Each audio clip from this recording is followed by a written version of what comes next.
Hey, lovely people. Happy Black Panther weekend. Today's episode of The Read is coming to you via Squarespace. With Squarespace, you can turn your unique ideas into a unique and sexy website within just a few clicks. You can showcase your work, your blog, publish content, or sell one of those new gadgets that lets you grind up herbs at home. You can customize everything. Love them. From look and feel to settings and products using beautiful templates created by world-class designers. We use them ourselves. We know there's nothing to install, patch, or upgrade ever, which makes it extremely easy. So head to squarespace.com for a free trial. And when you're ready to launch your sexy website, use the offer code READ to save 10% off your first purchase of a website or domain. The feature is coming. Make it brighter with Squarespace.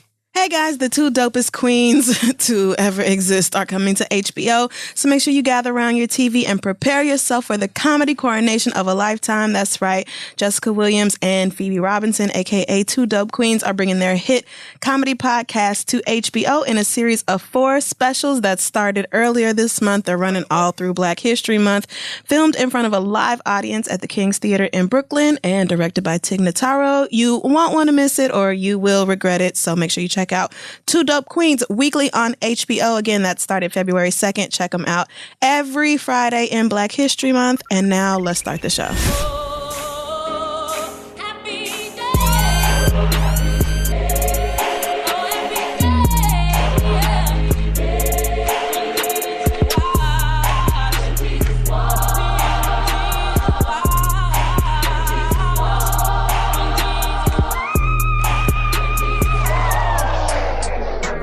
How do I love thee?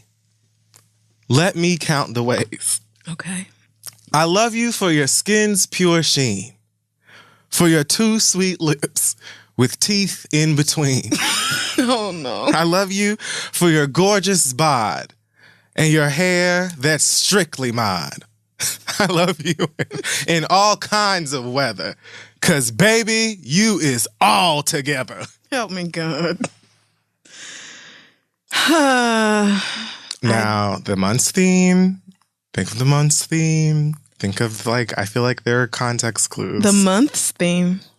Yeah, I said that this month for Black History Month. Right. So it's Black TV shows. Mm-hmm. But it's so extra. Your hair's strictly mod. Right. You is all together. Right. So I'm getting older vibes. Okay. All right. Even though at first it sounded like something Steve Urkel would say to Laura, or Stefan or Kel would say to Laura Winslow. It sounds like something Waldo would say to Maxine. Or okay, or Waldo and Maxine if you want to be rude. I want to say JJ on Good Times. Give me a fucking high five. Yes! She did that. The mod is what did it. Yes, That's distinctly 70s. It's so very on point to what Shout out to Good Times. I also bought that entire series on Amazon. In fact, it was a meme going around a couple weeks ago. Like, what was your very first Amazon purchase where you log in and scroll all the way back? And that was my first Amazon purchase. Good Times, the series. I should go and look at mine at some point. Yeah, it's crazy. I had to scroll for like 10 minutes. It was honestly a little embarrassing, but yeah. Yeah. God bless mine. I don't even know. That Prime pays for itself in like 3 days at my house. I mean, there's that. So yeah, shout out to Good Times and classic Black television. No Good Times ever, but a great show. I am JJ Evans. And I am Shuri. And this is The Read. So I'm so full of joy. This week in Black excellence, let's just talk about it. Yeah. I mean, obviously no spoilers. No, we would never do that. I mean, it should be coming out somewhere near you in a couple of hours. Right. If you don't go see Black Panther this weekend, I don't know what you are doing. I'm just confused. Because it don't make no sense. You need to make your way. So we were fortunate enough to we weren't at the same screening. No, I don't think we were. No, I went to the Marvel one. Yeah, I think the one with the cast, right? No. Well, I walked in right at the last preview. So it's possible they were there, but I think the one that you went to was different. I think that you went to the one that was like Twitter or something. Yeah. It was like a Twitter sponsored, and it was most of the cast was there at the same time. So it was like a little Q&A with the cast before the movie, which made a lot of sense. Because if you do it out of the movie, then we're going to be like, hey, nigga, what was it like doing this? like be an extra. So many niggas I know have been able to breathe the same air as Michael B. Jordan this week, and I'm just devastated. Oh yeah, because I honestly felt I felt that energy very much being in the theater. And then Lupita made him do the on-demand push-up. Have you seen this? No. So I guess he lost a bet with her, and so now he has to do on-call push-ups, which means whenever she's like, "Give me one," he has to stop whatever they're doing and give her a push-up. That is sickening. It's everything. And so in the middle of the Q&A, she was like, "Where's my push-up at?" It was everything. And she did it again at the whatever next screening they went to. I saw it on Instagram where she made him do it again. I'm like, I'm for this because Michael B. Jordan is fine. So sexy. So I just want to say that as a Black Panther fan, and I'm not even like the hardest of hardcore Black Panther fans that know every issue that has ever touched God's earth and like every line and every bubble or whatever. Really not. But I have definitely been a fan and followed for many, many years.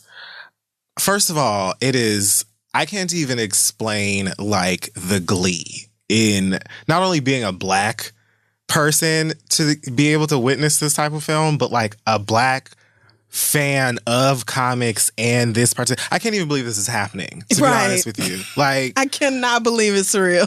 The fact that it is not only happening, but it was executed so phenomenally. Right. Like, perfectly. This movie is so good. It is so good. Like, it's like a couple of my friends and stuff that asked me about it were like, does it live up to expectations or like to the hype? And I said, I feel like it definitely exceeds it. It exceeded mine. And I expected it to be entertaining. When they said Ryan Coogler and then named that cast, I was like, no, it's going to be life. Like, no, it is. Not you wearing this in memory of Taylor Swift shirt.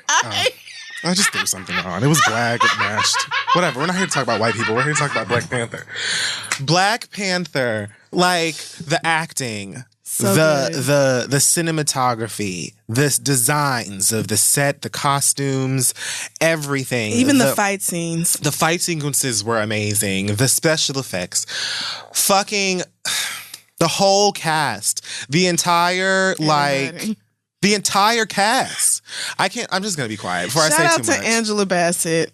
Shout out to Letitia Wright, who is my new, everything. She is everything. That character in the movie is probably the funniest one. Yeah. She has some amazing lines that you niggas are going to be quoting at each other for months, and I can't wait. But it's just so good. I hope that Shuri gets a Black Panther suit in the sequel. Shuri is me if I ever paid attention in chemistry. If I had actually bothered to be worth a damn in science and math, then Shuri is the person that I would have turned out to be. As a person who never read a Black Panther comic book and didn't know anything about it. You don't have to. Right. No, you don't. First of all, if you're like, oh, I don't get comic books, bitch, me either. Right. And the movie is still everything. It's still everything. You're going to love it. And Period. You're going to wish Wakanda was real. And so that if white people were like, go back to Africa, you would be like, guess what, bitch? I'm on the next one smoking, sis. Bye. First of all, Africa's huge. I don't even know which country in particular my people came from. But if I could just get my ass up and go back, bitch, what? And I loved that also it wasn't it was so Black. In across the board, Mm-hmm. in every kind of whatever a Black person is in your mind, just checking right off of the list. It was so authentic in that, but at the same time, it wasn't heavy-handed and pandering and extra in its Blackness. There was maybe one thing I just that kind of grates my nerves about Black cinema, although I will still go out and see it if it's worth seeing. Mm-hmm. I hate when you see those movies that they know Black people coming out to see it and they fill it with a bunch of hey niggas lines. You know what I'm saying? Yes. A whole bunch of social media references and a whole bunch of all of a sudden you talking about the Housewives of Atlanta or Love and Hip Hop or something. They always throw lines in there that they feel whatever Black Twitter is going to go up for. Maybe one line. Maybe. Maybe. It's you not could say that. Heavy-handed or overdone or anything like that. It's just fantastic. It gives so many layers of the Black experience and so many different points of view that it's almost I'm just gonna stop talking. It's Yeah. just, it's like, There's only so much we can say without giving away too much, and I don't want to ruin it for anybody because no one ruined it for me, and it was perfect. And it's been the longest wait. So I'm not even, all I am going to say to y'all niggas is, go see You have to. Black Panther. I don't care where you come from. I don't care what color your skin is. I mean, maybe we should have priority seating. But that's just my... Right. I also don't care what color you are. Go see the movie. Just don't ask. It is just good. Don't bother black people about the movie. Isn't this so great for you guys? Don't you love finally having a movie about you? Like, bitch, just watch it. Like, you deserve this. Just watch You deserve... Shut up. Just watch the fucking movie because we damn... There's no excuses, black people. Honestly, if you don't see it by Monday, I don't know how you're going to avoid spoilers because I feel like all of Negro America will have seen this movie by the end. I don't even know what's going to, like, I'm going to be fighting not to open my mouth at this show on Saturday, honestly. Because I'm just assuming most of the niggas in attendance have seen it already because what's wrong with you?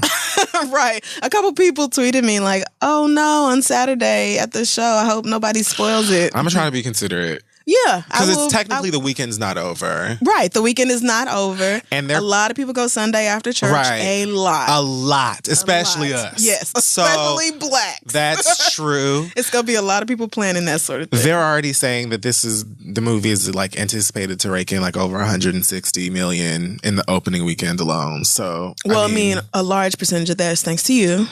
I mean, because you have done your share. I did purchase many tickets. I purchased like half a row for Sunday. I'm just gonna send out a group text and be like, "Who wants to go?" Me. Okay. Like what? Well, the Magic Johnson in Harlem. Shout out to black people. By then, I will have already seen this movie 3 times, so I don't mind going to see it with a bunch of loud ass Negroes. Oh, I bought a ticket intentionally at the Magic Johnson Theater for that experience. Yeah. Like, my first of all, again, I was lucky enough to go and see it at the screening. Right. So most of the people there were like Marvel fans or industry niggas. Thank you, Twitter, for the invite for the the screening. Really appreciate it. Charlemagne was sitting like right by me he had on a Black Panther mask for an inappropriate amount of time. Oh my God. Of course he did. His beautiful lady was there with him. I got to meet her again. And every time I talk to her, I'd be like, how do you do that is the first thing I asked her. I think the first time I met her was at Smart Funny and Black Amanda Seales show in Brooklyn. And I was like, hey, so nice to meet you. So how do you do this? How do you deal? I had a conversation with her and I was like, but you're so lovely. Why are you married to? You're absolutely beautiful. You're well put together. You seem, I was like you have your wits about you. What is it? Right. And she told me I make sure he leaves that Charlemagne shit at I know work. That's right. He doesn't bring that shit in my house. I know that's right. And I was like, well, you don't bring that shit in my door. Yes, amen. And then so I'm going to see it at iPick.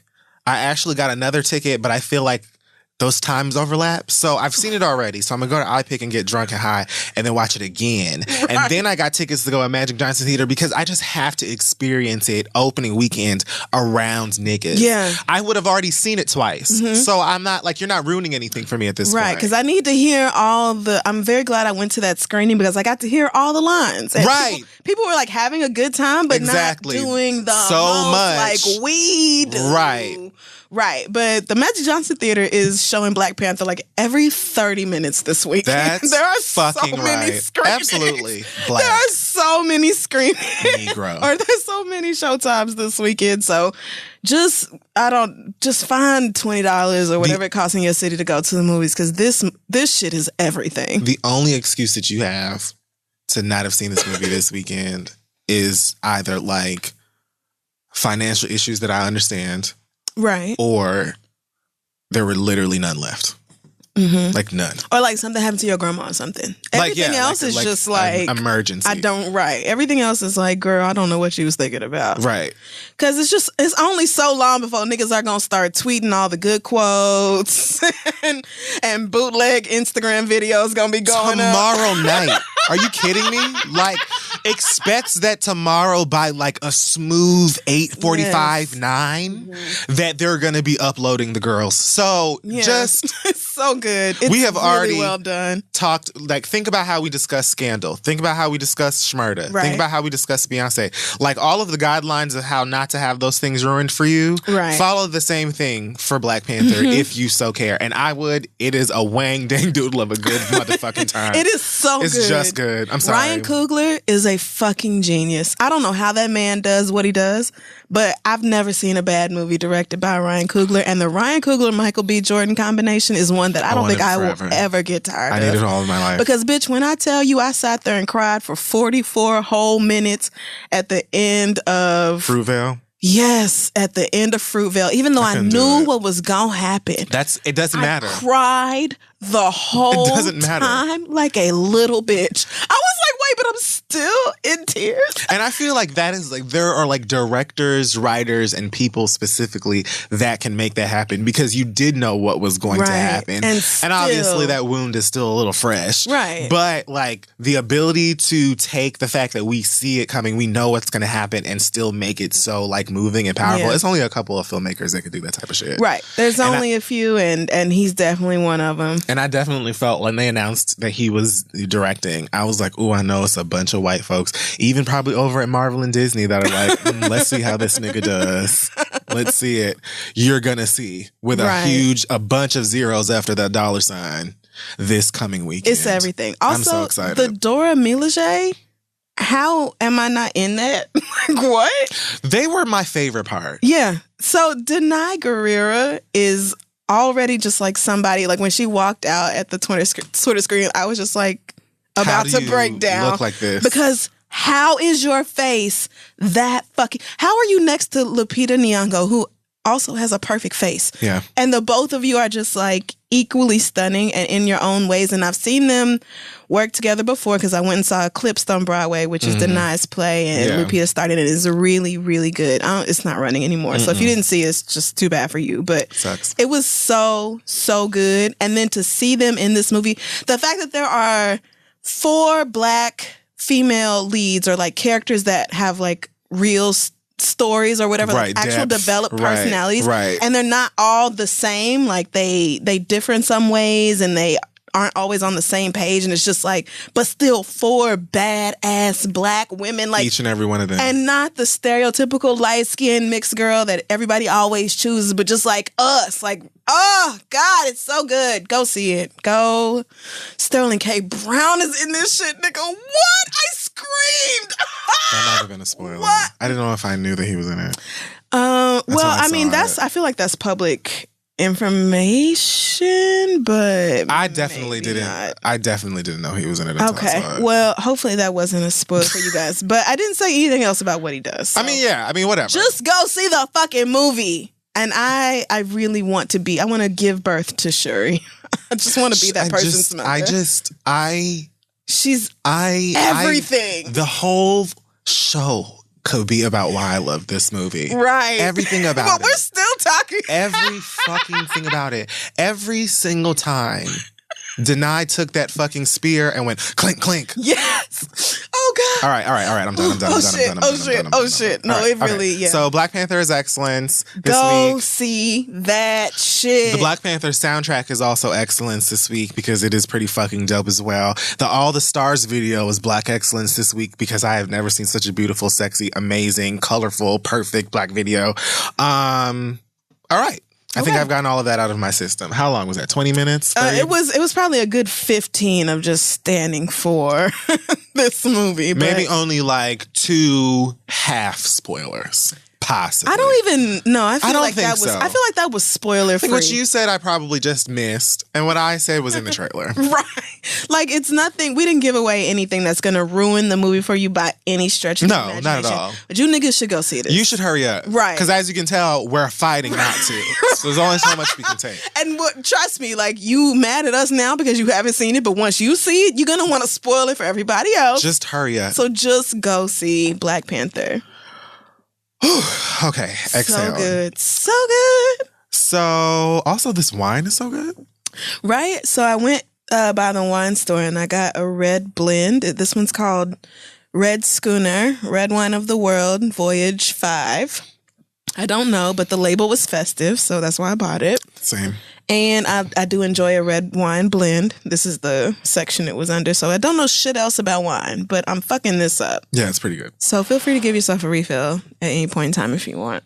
All right. So this week in Hot Tops and the Verse Bottom Prince. I started watching the Harry Potter movies. Okay, so how far are you? I got through the third one. I got through Prisoner of Azkaban before I decided I did not need to see any more Harry Potter movies. Why? They are awful. Why are they? I understand as children they would have been dope, but I'm an adult and they're not good. So I'm perfectly content with sticking with the books. But I think you should keep going. They remixed so much shit in Prisoner of Azkaban. I got upset. No, I got upset. Book. That's just, got it happens. upset. No, it's too much. Every film. No, it's too much. And the things they should have gone in details about, like the whole Marauders map thing. How do you talk about the map and then not talk about the niggas who developed the map? Like that is such a huge part of the story. And they were like, it's just some fun map we found. Like, bitch, what? No, like you have to get into it. And Harry only went. By the time, here's the thing. See, I'm getting upset. By the time, like you like just read all of the books, right, and now you're watching the films. Like, but first of all, I mean, all of those things were still fresh in our minds at the time. But by the time the third Harry Potter movie came out, I want to say there were at least like 5-6 books. I don't know, but like we had probably so. Beasted through those books long before maybe even the first one. Yeah. So by that time, it was just exciting to see the movie or whatever. Mm-hmm. Whereas now you're like fully analyzing everything. Well, and I just finished reading them like a couple months ago. So maybe it's just like I really enjoyed this whole story. And it's too fresh for me to turn around and watch some movies that are just like. And yeah, we also were children. Like, right. I mean, you were, and I can definitely see why kids would have been like, bitch, what? But as an adult watching these movies and having just finished the books, which were so excellent, it was like, I need to just not. Somebody said, come back in like a year when you've forgotten all the details. Maybe. Because the fourth movie is where like shit really hits the fan. I mean, you know why. Right, but like, but I'm saying, I do know why. But it's just like the fact that y'all did that to Prisoner of Azkaban was just so I did not care for it. I really didn't. So Prisoner of Azkaban is probably, that's rate my faves. Like, how is the movie so long, but yet you leave out so many of the things that are important? It's because the books are much, much longer. But like, I just feel like the movies don't really. First of all, Peeves is not in the movies at all, which is insane. That is insane. How is Peeves not in the movies? You can say this with any book that has become a movie. They downplay the whole house elf thing. It's like Dobby is the only house elf, but they really, the whole slavery thing and Hermione being like, fuck y'all and all that, that's really not addressed. The way that you consume literature is completely different than the way that you She had her little rewind charm, and they still never really talked about all the times they saw Hermione and she was like exhausted, or they were like, bitch, where are you? Like, how are you everywhere and nowhere? You realize that if they were to take a lot of the things that anybody could deem like this is super important to the overall thing, you would be in the theater watching a movie for like 7 hours. Which is why it doesn't need to be a movie. Somebody tweeted me and was like, Harry Potter should have been like it should have been a series on HBO where every book got 10 episodes. Oh, girl, calm down. No, I agree. I agree. No, because you need to pay homage to how good the fucking books are and how good the overall story is. No. And these little fast, churned out 160-minute movies are not doing it. Especially when y'all decide to rewrite the whole fucking story and make shit end in a way it didn't end in the first place. No. You bring that up and you take that and pitch that to HBO in a crisp 15 years or whatever after the Fantastic Beasts. Well, not Beast now. movies are coming out. But I mean, like originally, that's what it should have been. Like, it should have been from the very beginning. No, the girls were not doing that back then, and it would have been completely different. But absolutely not. No, I think JK knew what she was doing. She let Warner Brothers or whoever it is. Well, I mean, she definitely secured the bag. I'm not mad at that at all. And if it weren't for that, I couldn't take my ass to Orlando and actually go into the fucking school and ride around on fake brooms and shit and I just want some butterbeer. Go and have butterbeer. Yeah, I want some and butterbeer. go to like Gringotts and shit like that because movie magic and Hollywood coin coins is what made all of that happen. So fuck that. But it's just too much. It's just too much that they changed. When they reboot Harry Potter and, one time, God willing, I make it to my 70s or whatever. Okay. And they reboot Harry Potter, that is a great idea. Well, anyway, I got through Prison of Azkaban and decided I didn't need to sit through no more of that. Your loss. No, is it? I do not feel like it is. Because it was a struggle sitting through them first. They get a lot better. That's the lie I kept hearing. When I finished the first one, people didn't watch them. Because when I finished the first one, people were like, "Oh no, it gets better," and then I finished the second one, they were like, "No, seriously, it gets better." And Did they tell you when? They were like, Prisoner of Azkaban is where things start to turn because it gets a little darker and it's not just like a little kid movie no more. It does get a little bit darker. Too much shit. All right. I'm going to have to just forget about the books and then come back and watch the movies one day because fuck that. Speaking of reboots, y'all are still talking to me about Martin because first people were throwing shade at Carl Payne, who plays Cole, because he was not at the forgiveness lunch or brunch or whatever they did with Tisha Campbell and Tashina. Oh, yeah, he wasn't at that. So it was like, oh, how come Cole wasn't there? As if everybody knows everything about everybody. And at one point, I believe Carl said that he was down to do a reboot and something like it's about time or it should have happened or something like that. Anyway, Martin recently posted on his Instagram a photo with Carl that said, hanging out with my man Cole. So this all now seems like an effort to keep this whole reboot discussion going. Right. It probably helps whoever they're pitching it to, if they're pitching, which I can't imagine they're not, because otherwise why are they even talking about it? Right. No. Right. I'm still very much against it. No. And I'm tired of every fucking thing I'm tired of like the success of a few reboots having everybody in Hollywood be like, let's reboot every fucking thing that was ever on air. I can't even imagine, because how many reboots have been well, you know what? I take it back. Plenty of reboots have been successful in that they make people money. Right. Because we will go out just off of the strength of the classic that we watched and loved. Nostalgia, like I said. Right. They're selling nostalgia. We buying it. So it doesn't even really matter if it's good or not unless we are spending our money on it. Because y'all are watching Fuller House. Let me tell you something. Buff has showed up in full effect. Love You was in my mentions. Oh, yeah. Loads of other niggas was in my mentions. Oh, my God. The kids are so cute. Watch it. Like, have a blast. I can't do it. I'm sorry, you guys. I cannot. It's just not. One person, though, was very convincing in telling me that they've been, like, I guess they've been sneaking little notes of, like... Oh, yeah, homosexuality or something? Like, maybe polygamy, Kimmy's polyamory. husband lives with a nigga and they're not together. Like a little, like, subtle hints of like gay shit. Something Candace Cameron will still approve of because you know how she is. But like, apparently it's like completely going over her head or whatever. Every time I see her doing them tuna fish packet commercials, I'll be like... I've never seen a Candace Cameron tuna commercial. Oh, she's like on a fake set, and the tuna fish is like, "You didn't have lunch." And she's like, "Thanks, Charlie," because he gives her a packet of flavored tuna, and that's the commercial. Now she's ready to go on set because she's had a nice light lunch. Candace Cameron seems like the type of women who like walk around with their toddlers and them leashes on. That like the leashes are like a little tiger or something. Yes, but at the same time, if I had a toddler, I might want to leash that nigga up. Because you never know with toddlers, man.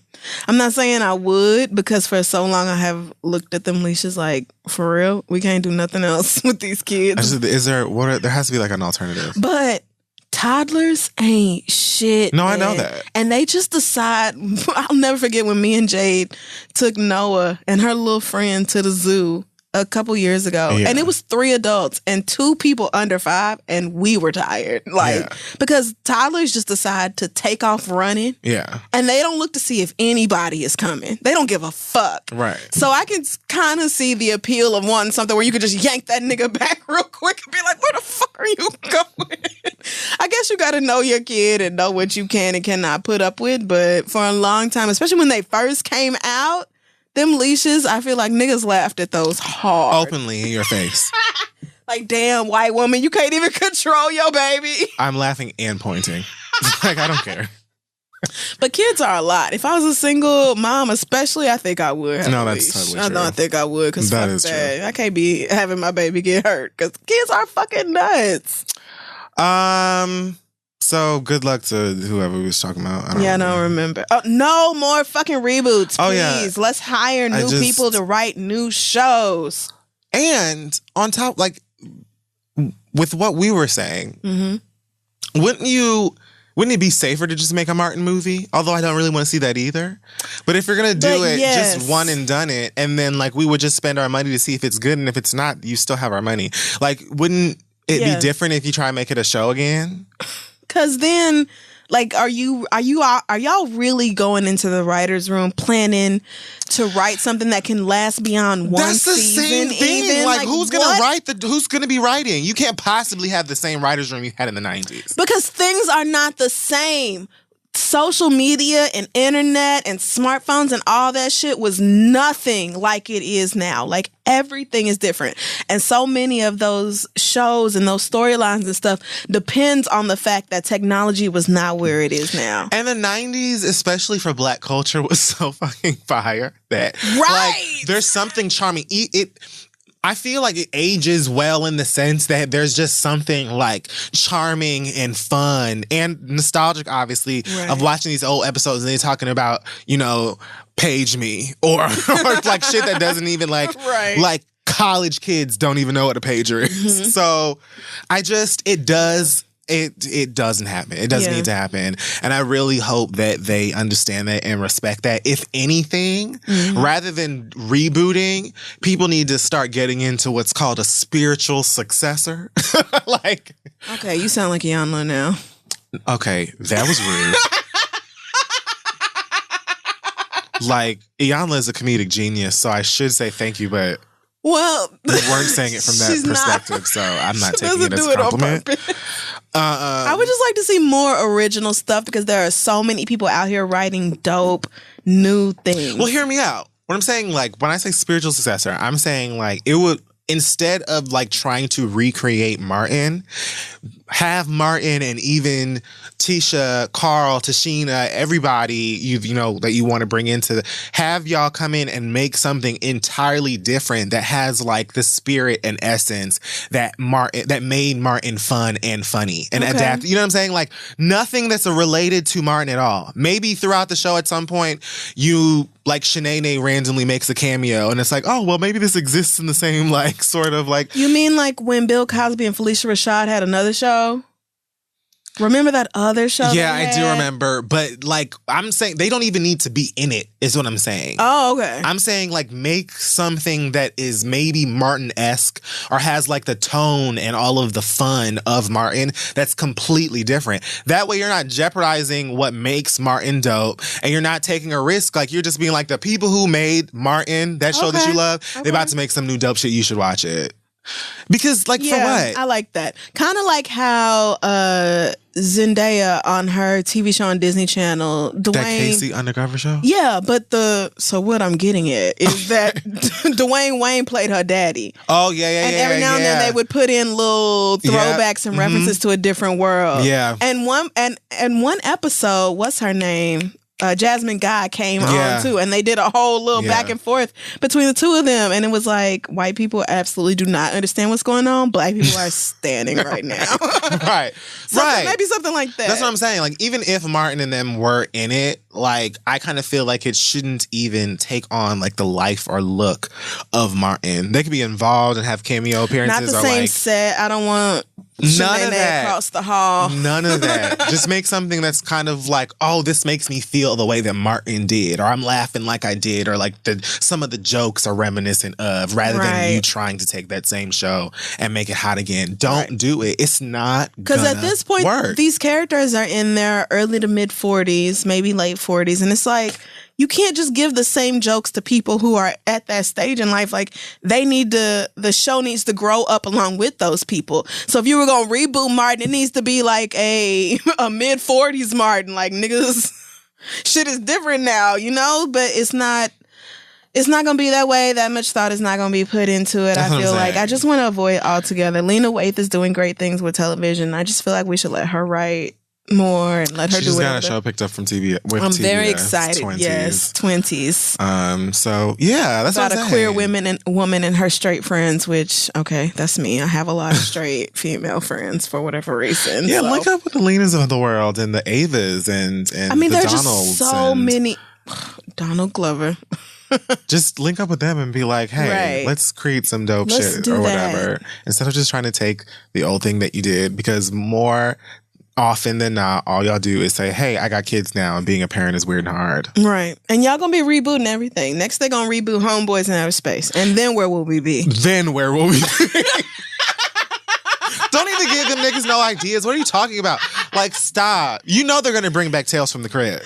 I thought about that after last week's episode. I did not know that. Oh, no. No, I'm not confirming. They didn't announce it. No, that's definitely going to happen. But I feel, after I left in my spirit, I could feel Tales from the Crypt is coming back. Only this time I won't be scared of that bald-headed ass nigga. Oh, okay. Right. Now I'm grown, so I can have some wine and just go to bed. Even though he is still just hideous. I mean, I think the fact that he didn't have no edges and his hair was real thin and everything made it worse. Didn't have no teeth. God. No nose. Alopecia too, bitch. Just killing things and people. Oh, no. So yeah. Anyway. So, okay, let's move on to Escape, who has changed their name, Escape. Every time I see it, I think of Finding Nemo and Escape. Escape. Oh, man, what a mess. So they actually have changed their name. Yeah, I know. I was completely joking, like halfway, when I said that they should change their name to Leave, but they, Escape, Leave. It's like the same thing. No, bitch, I know what you're saying. I'm just done with you. So basically, it's the same name, pronounced the same, I guess. Instead of an E at the end, it's a 3. Which, yeah, I figured they would do something like that. Sure. So, whatever. I don't know why I didn't see this exact thing coming. Good luck without candy is all I got. That's all I got. I mean, good luck with candy. Right. I'm tired of reboot culture. I respect what they've done for the culture. I almost feel like Martin, how I feel about Martin, except I actually enjoyed Martin. Right. Oh, no. I really enjoyed Escape's earlier albums and work. I can't say album. I can say I've enjoyed a lot of Escape. It ain't no Escape albums that you like? I don't think that I've ever, played a full Escape album and been like, ooh, I love this album. They have loads of individual records I like, but I would have never gone to an Escape concert on purpose just because I don't care. Well, I would have never gone to an Escape concert because I wasn't allowed to go to secular concerts. No, I mean when on this reunion tour. Oh, yeah, no. I mean, even though I really appreciate them doing, I'm sure they're doing all the hits and everything. Yeah. I still would not want to watch something that didn't include all 4 of the original members. That is going to be a no for me. Yeah, though that's definitely going to be a no. And the 2, maybe 3 songs they've put out as just the 3 of them so far, I didn't like any of them.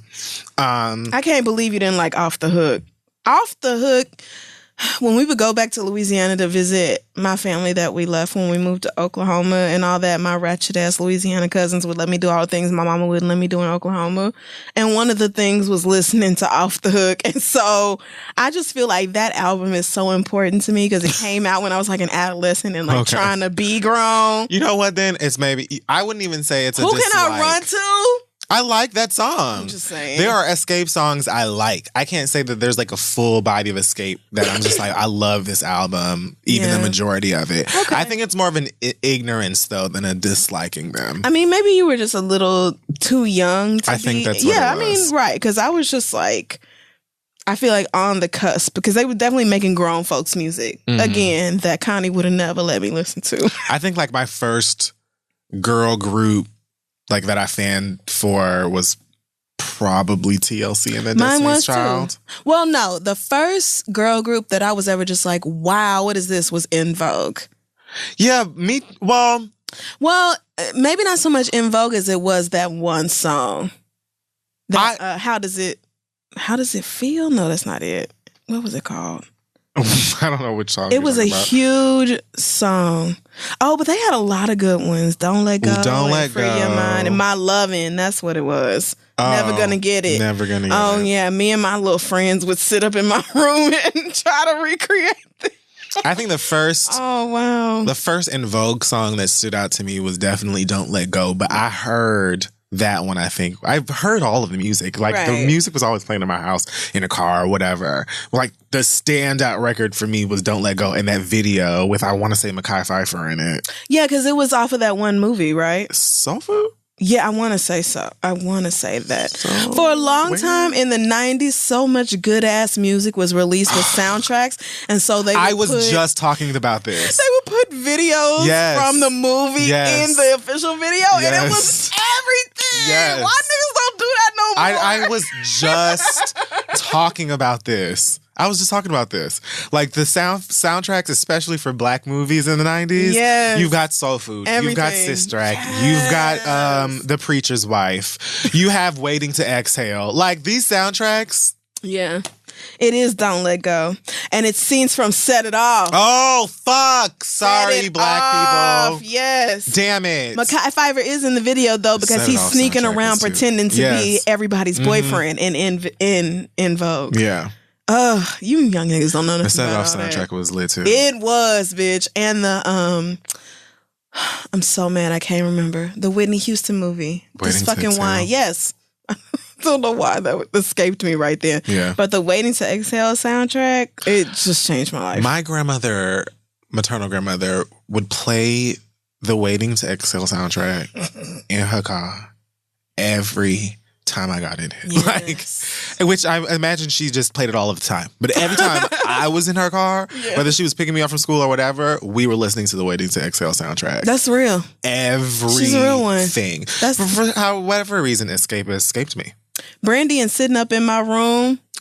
Brandy spoke to me so much as a youth. Like that, I just remember this time, like this music and everything being just so important. Music is so different now. I read Waiting to Exhale on one of them family trips back to Louisiana like 2 years before it came out. And when it came out, my mom and her friends were going, I was like, girl, okay, well, let me know how it is. Right. I already read the book. And she was like, what? Right.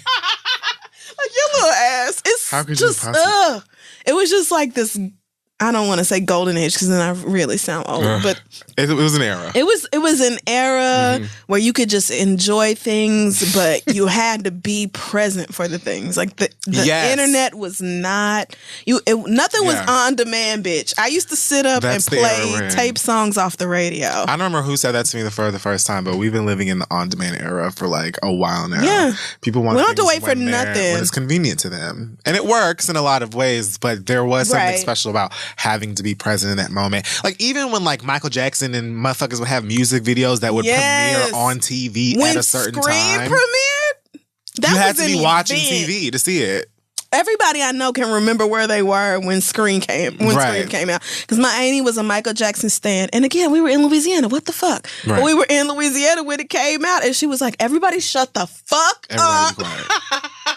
Everybody shut your mouth. Because it's time for my video. And like all day long, we had the TV on that one channel. I think it was MTV. And all day long, she was just waiting for that video to come on. And you just don't have to do that no more.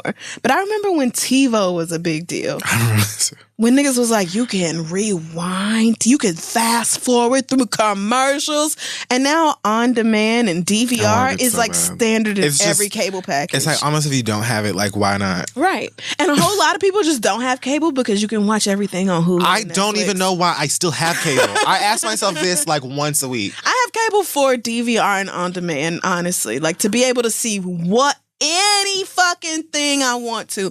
HBO and all that shit. I can see it all. If ever there is, for whatever reason, I want to watch something live, I guess. Yeah. But like there is absolutely, even with like Hulu, most of the shows I watch will be on Hulu in a couple hours after they air it. Right. They go stick it up there on like, Hulu like 3, 4, 5 a.m. Hulu has so many same season shows that just air like it's on Hulu the next night. The very next morning. It's insane. So yeah, I don't know. It's just too many ways to keep up with what's going on now. Whereas before, if you missed your show, bitch, guess what? You have to wait till the summer when they air reruns because you're never seeing it again. Or ask somebody. You have to ask somebody what happened. Everybody at school talking about the next thing. You be like, oh. Live it.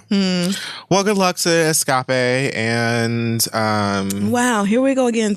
Way off track. I think that they fired Vince. They just signed with CAA. Okay, good for them.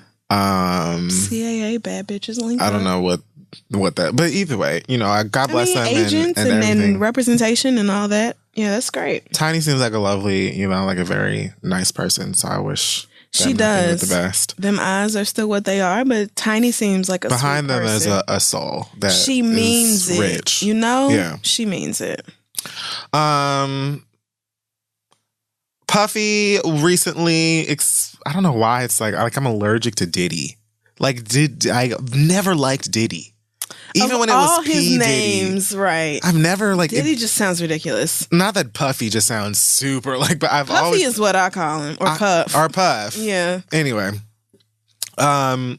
he was on Ellen recently, where I guess she asked him about his knack for cropping niggas out of his photographs on Instagram, and this was everything. He says, sometimes my photography editor, he doesn't let me know when he's taking people out of the pictures. There were people taken away that didn't deserve to be taken away, and I had nothing to do with it. This young kid that works for me, he wanted a picture of Jay-Z, Nas, and Kendrick. So he used his social technology skills. That's not social. That's app. And that's what he did. Then my friends haven't been talking to me for 2 weeks. I don't believe none of this. I think that Diddy is just being rich and having fun like Mariah. Diddy definitely sent that picture alone, and that nigga knew what to do. And then he sent it back to Diddy, and then Diddy posted it. I know that there are famous people who have photographers, editors, interns, assistants, or whatever that post stuff to their Instagram or whatever. Beyonce is not the person who's posting every single one of those photos. I think she is. I don't know if Beyonce posts every photo. I'm sure she posts most of them. I think only because the nigga who does her website, who is actually not black at all, so I'm sorry I called you a nigga, but he's white. But anyway, the white man who does her website said that she personally goes through all of that stuff. Now, whether she's uploading it to the website, I doubt. But her own personal Instagram account, I think she is. I think she's posting that stuff and then just logging off and not giving a fuck what we say. It's possible. It's possible. But I know that people do have assistants and stuff that do that stuff for them. Right, definitely. I just have a hard time believing that somebody who is employed for Puff is cropping whole ass niggas, very rich celebrity niggas that also happen to be your boss's friend, right, out of your photos that are going on your Instagram page without your approval. Exactly. Multiple times over the span of years. Right. And him just being like, oh, haha, my social guy. He wanted a picture with those three, so that's what he did. And I just posted it. Ha, ha, ha. Sure, nigga. Okay. Right. And so you weren't so you didn't see the before and afters of this? You had no idea who else was in the picture? Just be honest. Them niggas didn't fit your aesthetics. It wasn't what you were going for. It wasn't the look you were going for. And it's fine. And you did what you had to do. People do this having a highly curated Instagram is very common. Yeah. And you are Puffy. You have so much money. Cassie's beautiful. Y'all can coordinate all day and do whatever the fuck you want to do on your Instagram. Absolutely. It's a lovely thing. Will Smith, my favorite follow on Instagram. I love it. The man just makes me happy. Haven't been disappointed just seeing him being old and singing off key on Instagram does a lot for my spirit. And mocking his son who loves it. The whole dynamic between Will Smith and his kids and the fact that everybody was, making fun of them for being, rich weirdos or whatever, which is true. But the fact that they all seem to just really love and enjoy being around each other regardless, I think is I don't know, parenting goals or whatever. Yeah. That's really what you want with your kids, for them to feel yes, I did something great and now my daddy is making fun of me in a loving way because that's just the nigga that he is. Just the nigga right. that he is. So, but anyway, Puffy can't tell me that he didn't know good and damn well what's happening with them pictures before he uploaded them. No, nigga, that is not. So really? So some 20-something-year-old just is in charge of your Instagram? I don't believe that. Niggas that rich have the ability to say things like that knowing that we don't believe them. And it doesn't matter because I'm just going to say what I want. I'm what? Right. Who's really going to press him about that? Certainly not Ellen, which might be why you went on Ellen. Because what is Ellen going to be? Ellen is not going to argue. Ellen just turned 60. She don't want to. Ellen is everybody's nice auntie white dyke and she is not finna be getting it. I'm not interested. She's the most non-threatening person on TV. So you can say whatever you want to on her show. Let's see here. Maybe I'll save this for Saturday. It's dumb enough. Okay. So speaking of Instagram, Kanye West joined Instagram today, I guess. Oh no, what?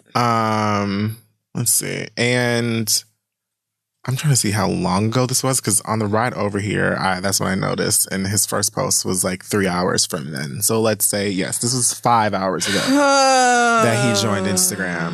And all day long, first thing he posted was Happy Valentine's Day, babe. Yeah, I see it. Then, since then, he's been posting like old photographs of celebrity couples, many of which are no longer even happening. Like, together, right? Like these people like aren't Madonna even, and Sean Penn. like Madonna and Sean Penn, like Tyra Banks and fucking Seal, Carmen Electra and Dennis Rodman. He's got Pamela Anderson on here with Kate Tommy Moss Lee and Johnny Depp, and Pamela on here with Bret Michaels. He's got like Johnny Depp is accused of beating that woman. Why did you post this? Because he's Kanye. He's like thinking. Jennifer Aniston is on here with Brad, Rose McGowan, and Marilyn. Like I'm not. I guess it's like in the theme of celebrity couples. This is probably something that he and his wife. I don't know. Whatever. There's very few black couples on, like Barack and Michelle. I wasn't gonna say nothing. I mean, but no, it's overwhelmingly a bunch of celebrity. Like it's celebrity white people overwhelming. There's Diddy and J-Lo, which yes, iconic. But and then there's like Dennis Rodman twice, and then the Obamas. Aaliyah and Tupac, which okay. So we're just doing that. Right. And the Obamas, which of course you had to. But overwhelmingly it's just a bunch of white. I feel like he just told his wife, like, hey, like we're classic, like these photographs. Right. And I love the way that denim brings up one the following. Of course the one skin. person he's following is Kim. Okay, well that's fine. I don't give a shit. Happy Valentine's Day, Kanye and Kim Kardashian West. That is. I'm going to assume the wine allows you to do that because they weren't getting it for me. And that's no shade. I don't even care about I'm being nice. Like, I love that we didn't ask to reschedule taping tonight or anything because we were just like, Valentine's Day, who cares? Like, what? I'm not thinking about Valentine's Day. I mean, I'm going to go home and make that steak that's in my icebox. Oh, yes. Porterhouse waiting on me right now. I'm finna cook the shit out of that. And have me a little side salad to go with it. Have some wine, smoke a little weed, and go to bed. It's just dumb. Right. And it's not even like, before y'all start, like, I'm not even like the Grinch. Yeah, no, I'm not like bitter, like, oh, how dare you niggas love. Even when I'm dating or in a relationship, I'm not interested in Valentine's Day. Like, I've just never been. Obviously, I don't think there's anything wrong with y'all going out and getting your brown bread and your chocolates and bears. The brown bread is good. It's phenomenal. I just don't like the whole idea of like, it just feels like there's this obligation to be romantic. And I don't want anybody to be romantic towards me because they feel obligated. Just the same way I'm not going to be romantic towards you because it's just Valentine's Day. Right. Like, it's just a day of things you should be doing all the time anyway. Or, you know, throughout your relationship. It's just an expression. I mean, I get like wanting to participate, but if this is like the only day somebody ever shows you how much they appreciate and love you, then something is really fucked up in your relationship because it should not be that way.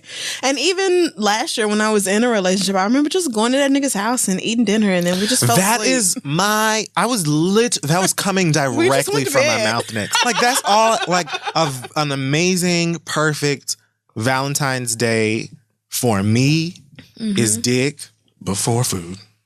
Well, yeah, for your people. And then whatever is on like a Grubhub or whatever in a crisp, entertaining movie. Yeah, we...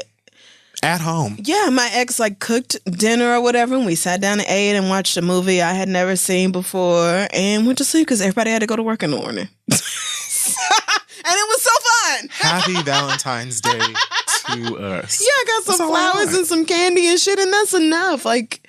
For me, it doesn't have to be like some big over the top extra production or whatever. Like, it just is a day. But I was cracking up seeing all the delivery people around the city today with like a whole ass carton full of the exact same gift, just addressed to different people. Just like 26 of the same balloon and the same flower, and it's just going to every apartment. Like, I understand you niggas logged on a 1-800-Flowers or whatever. It was like, I don't know what to do. Well, good. You know, better than not doing nothing. There are people better than nothing when you know she wants something. Exactly. I was going to say, there are people who like really, go up for Valentine's Day. And I think that there's nothing wrong with that. And if you know that the person you with is one of those people, then it's definitely better than not doing shit. Right. Don't piss them off. Unless you've made it clear to them, I know you go up for that Valentine's Day shit, but I'm letting you know right now, don't expect nothing from me. If you want to break up about it, then let's have a discussion. My mama got me a stuffed bear. She said I can get it when I come home. She didn't even mail it. She took a picture and texted it to me. Wait, she got you a stuffed bear for what? For Valentine's Day. She always gives me something. Usually it's like $10 on a card. Like she does for my birthday. But every year for Valentine's Day, my mama has gotten me like some little something. And she got me this little stuffed bear and was like, you can have it when you decide to come back to Oklahoma. And not a day before. Your mother is... She's over my shit. OD kind. She's like, so you are still living up north. What? This is crazy. Alrighty. Yeah, all right. So we're doing that. But your parents didn't give you little gifts on Valentine's Day? No. I always got chocolate or a bear or something from my parents on Valentine's Day. They were like... Leave me alone. Filling us full of sugar at school all day long anyway. So our parents were like... No, I don't care. I'm not giving you anything else. We were eating all of that. Oh my God, candy is 50% off tomorrow. Oh, I can't wait, bitch. All right, what am I going to do with my life? I'm just waiting on them Lint truffles, nigga. That's actually what I do love they about. They are so fucking That's what I love about Valentine's good. Day. Them Lint truffles, nigga. The most positive thing I can take away from Valentine's Day is that the very next day, candy is 50% off pretty much anywhere they sell candy. And I'm going in there getting ready because I'm going to Black Panther. Ready. Fuck around me, I be eating chocolate hearts in like April, May, June. You could be like, bitch, are you still eating chocolate hearts? It's 50% off. Come September, like this has been in my freezer actually, like, bitch. It's delicious. Yes, it's it fresh. sure has. All right. So good luck to Insta Kanye and hope why you don't can't we too stay much. on topic? We just have one more. Okay. Because I skipped a bunch. I'm ready. Or should we just? Yeah, no. Let's do one Well, I mean, more. it has been forever that we've been in here, but still. Chris Brown recently tweeted the following. He said, "Just thinking, a crazy world tour." You could have skipped this. A crazy world tour would Beyonce, Rihanna, Bruno Mars, Chris Brown. 2 for 2. I guess that's what the name is supposed to be. No. Sorry. Even though that's not what. No, that's not it. It doesn't even. Okay. And if y'all decide to do it without me, give me 10%. Here's the thing. Nobody is going to decide to do it without you, with you, together. It's not. Because you named 3 headliners and yourself. All right. Well, that was bad enough. I was going to leave that Not alone. to say that Chris Brown can't headline a show, but if you are talking about a show with Chris Brown, Rihanna, Bruno Mars, and Beyonce, Chris Brown is definitely the nigga going on first. Just being honest. Okay, well, that's true. And we agree all with that. know that. I agree with that. But Beyonce, Bruno Mars, and Rihanna can sell out world tours without bringing nobody fucking else on stage. So why, when I saw that tweet, I was just like, Chris Brown is on some good shit. Because not only does it not make sense for the 4 of you to go on tour, especially considering your history with Rihanna, it doesn't make sense for any of you to team up with the other for a tour because all of you can sell a tour on your own. Like, why the fuck would anybody ever I just can't even get my mind around a Beyonce, Bruno Mars, Rihanna tour because that's what? Like, those are people who you go buy tickets for individually. This is not some up-and-coming artist who needs to open for somebody else. First of all, out of the 4 of them, there's really only one of them that would get me to go to watch their concert. Honestly, truly. And that's just... Y'all know I'm not going to nobody's show, but, well, that's a lie. I know. I will go to Bruno's. Yeah, you was getting ready to lie. But you right, because I definitely I already said 24 Karat Magic is coming back, and I'm going. But Good. Beyonce is my highest priority. She's had them braids in for too long. I know what that bitch is up to. She's not sneaky. Right. And she's not low. Right. So whatever she about to do, I'm ready for her black ass. Like, it's just... Them braids been in for too long. Yeah. Y'all got to start paying attention to the signs because they everywhere. Work with Chris. They are. And like I was saying, Chris Brown, nobody is going... Sir, you have a great amount of success and a great amount of talent. He does. Yeah. Chris Brown has with you. those things. Yeah. He is very talented.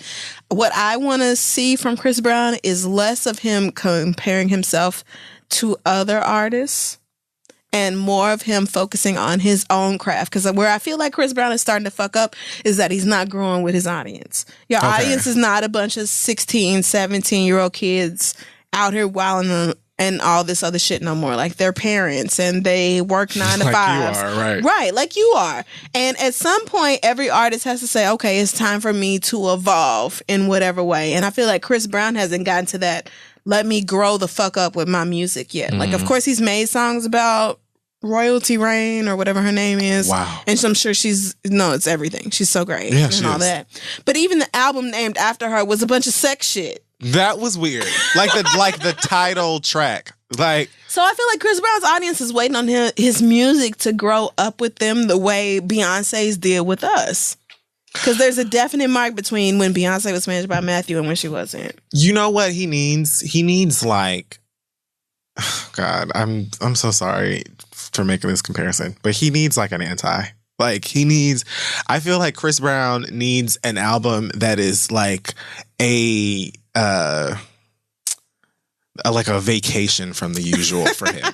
You know what I'm saying? I think he needs to strip back a lot of the stuff that he was doing. There was no way I was going to listen to that double disc 45 long whatever. I still haven't. You got me fucked up. I can't do it. I'm too old. I think that he is a great performer. I think that he's got loads and loads of talent. And I feel like if for whatever reason I happen to be at a Chris Brown show, because I'm not going out of my way on purpose to go to a Chris Brown show, that's no shade. But I do believe that if I ever was at a Chris Brown show, I would be entertained, at least for a good portion of it. I mean, do I think that means he should be on a tour alongside of Beyonce? We can stop there. No. Do I feel like... do I feel like he should be alongside a Bruno Mars? Probably not. Definitely not the same audience. Definitely two different kinds of shows. Both got great audiences, loyal fans, as far as I know. Both super talented, could put on a great show. Doesn't make sense to me together. Should he be performing alongside of a Rihanna? Clearly. Let's just stop. The fuck? Let's just not. Not. Right. So like Clearly this whole... not. And again, even like you saying, like taking Chris Brown out of the equation, I don't want to see the rest of them together. Like, it doesn't make sense. For there what? are three distinct artists who have like overlapping audiences, but still like there's the bitches who will stay up waiting on Beyonce tickets to go on sale, and that's not the same bitch who's staying up waiting on Bruno Mars tickets to go on sale. Even when Beyonce went on tour with Jay-Z, like the On the Run tour, I remember before that I was like, well, I guess I'm gonna get my life to like a smooth 60%, like, because I expected, and I love a lot of Jay-Z music. I enjoyed the Jay-Z part, but it was like when I showed up, I was surprised and I was glad that like I enjoyed the whole thing. Yeah. All Jay-Z's sets, every part, like I enjoyed the whole thing. But he didn't stay out too long. Right. Thankfully. He knew what was going down. We are here, especially all these gays and girls. We are here to see your wife. And even for a lot of the performances that he was doing, she was right there dancing too, so we could listen to the music but focus on her giving us life. You know what I'm saying? So it was wonderfully balanced out. It made sense. They're married. Like, that made perfect sense. This doesn't make sense. Everybody's just like, what strain of Coke? Are there strains of Coke? I don't know what are Coke you doing? I don't. I'm sure there are different types. But it didn't make no sense. I don't. Okay, all right. Niggas were flaming Chris. Like outside of like Chris Brown's fans and a couple of people that were just trying to be as fair as possible, like niggas were like, now how dare, like, I saw niggas like refusing to give him a half a point for his talent. Like, the answer is no, don't put him on stage because nowhere it near the just girls. doesn't make sense. Chris Brown is already an established artist. Like, do you really want to open for Rihanna, Beyonce? No, I'm sorry, let me do that. I don't even think correctly. he doesn't think of this as being an opening anything. Rihanna, Bruno, and Beyonce, you really right? Like, it's 2 for 2, not 2 for 1 and 1 for 3. But what does 2 for 2 even mean? I don't know. Rihanna versus Bruno and Beyonce. Like, why would those 4 audiences buy a ticket to the one show? What?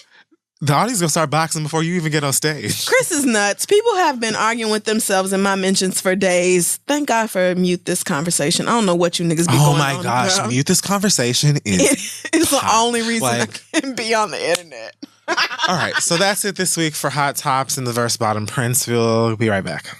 Hey y'all, this week's episode of The Read is brought to you by ShipStation, which is the fast and easy way to manage and ship your orders all from one place, whether you're using Shopify, Squarespace, Etsy, BigCommerce, or over 75 other popular selling channels. ShipStation brings all your orders into one simple interface. You can manage them easily from your cell phone. You can use ShipStation to create labels for all the top carriers, including UPS, FedEx, USPS, and more. With ShipStation, you'll ship more in less time with the best rates available. It is the #1 choice of online sellers. So right now, go ahead and try ShipStation free for 30 days and get an additional month free if you use our promo code READ. So don't wait. Go to ShipStation.com, click on the mic at the top of the page and type in READ. That's ShipStation.com, SHIP station.com. Promo code READ. Make ship happen with ShipStation and the READ. Let them know we sent you, and let's move on. Okay, so we're back, and it is time for listener letters. It is. Make sure you send your questions to asktheread@gmail.com. We may just read them aloud on the show. We got a lot of feedback last week about our letter from the bottom, who was turned off by his surprisingly verse top. So I just want to read a couple of these perspectives because they were really good. One guy who calls himself LB said, as a verse guy myself, I can sympathize with old boy because at a point I found myself in a similar situation. I was rocking with this dude for 2 years, just fucking consistently with no strings. One session, I thought it would be dope to give him head and use a dildo on myself. We talked about it and linked up later that day. I was so hyped to do some new shit with him that I left the dildo at my crib, only to find out that this nigga had one for himself. Needless to say, It was clean and I strapped it with a condom and we used it. But after that, I looked at him in a weird way. Not because I'm not attracted to the fact that he likes dick, but because he presented himself to me in a way that said he was only concerned with topping. To me, it felt like I was being lied to and I couldn't fuck with it, especially since he knew I liked using my dick as well. The other point I wanted to speak on was about some dudes liking to fuck bottoms with big dicks. I've dealt with tops that are just into the visual of seeing it flop around while they're penetrating. That's I think true. it can be a sense of conquest. Yes. Making something so masculine looking submit to you. Mm-hmm. Personally, I'm indifferent just as long as dude maintains his erection while I'm smashing the cakes. It's all about the visual for some of us. Hope I was able to help. In a very, very clear way. Yeah. Like a very descriptive. Yeah, I think you explained that way better than I tried. Honestly, quite a few people sent in their takes on this and their like links to different blog posts and stuff like that.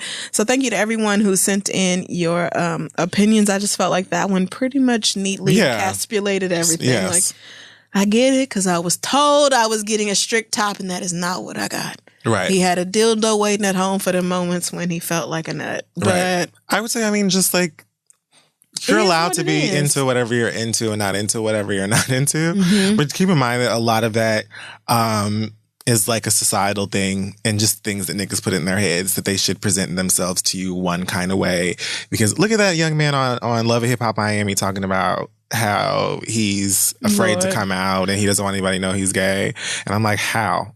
You know what I'm saying? And even the nigga, the skinny Jamaican boy was like, I kind of knew because some of his mannerisms, like, I just figured it out. You know what I'm saying? And not to like shame anybody or whatever, but it's just, it's a thing that a lot of homosexual, bisexual men have to deal with, this insecurity to just be into whatever you're into because of the way that people make you feel about masculinity or what it means to be a man or the type of gay man that you should be or whatever. So yeah, you might run into some niggas who are going to be like, oh yeah, I'm a strip top. And then you'll find out some way or the next later that they do like a little bit of dick, maybe just not from you. Mm-hmm. That's another thing. Some people like some people are verse and like some kinds of tops and a different kind of bottom because it's two different things. Right, of course it is. So he may not have offered you any booty hole because maybe you're not the top that he looks for. No shade. And that I could be wrong. I could be wrong too. He could just be a liar or was uncomfortable. I don't know, but I'm just saying, like, I got a couple messages from feminine lesbians who were like, "So the thing about not wearing a strap, like, are you sure about that?" I bet you did. Are feminine lesbians totally out for you? Honestly, girls, I'm so sorry, but yes, I cannot do femmes. I can't. I think I might slip into a coma if I saw you dating a femme bitch. Right. That's not It's me. just, I date niggas. It doesn't make sense. It's to my detriment. That's why I be telling y'all the way I do about these niggas, because studs are just niggas with other things. Plastics. Right. That's all they are.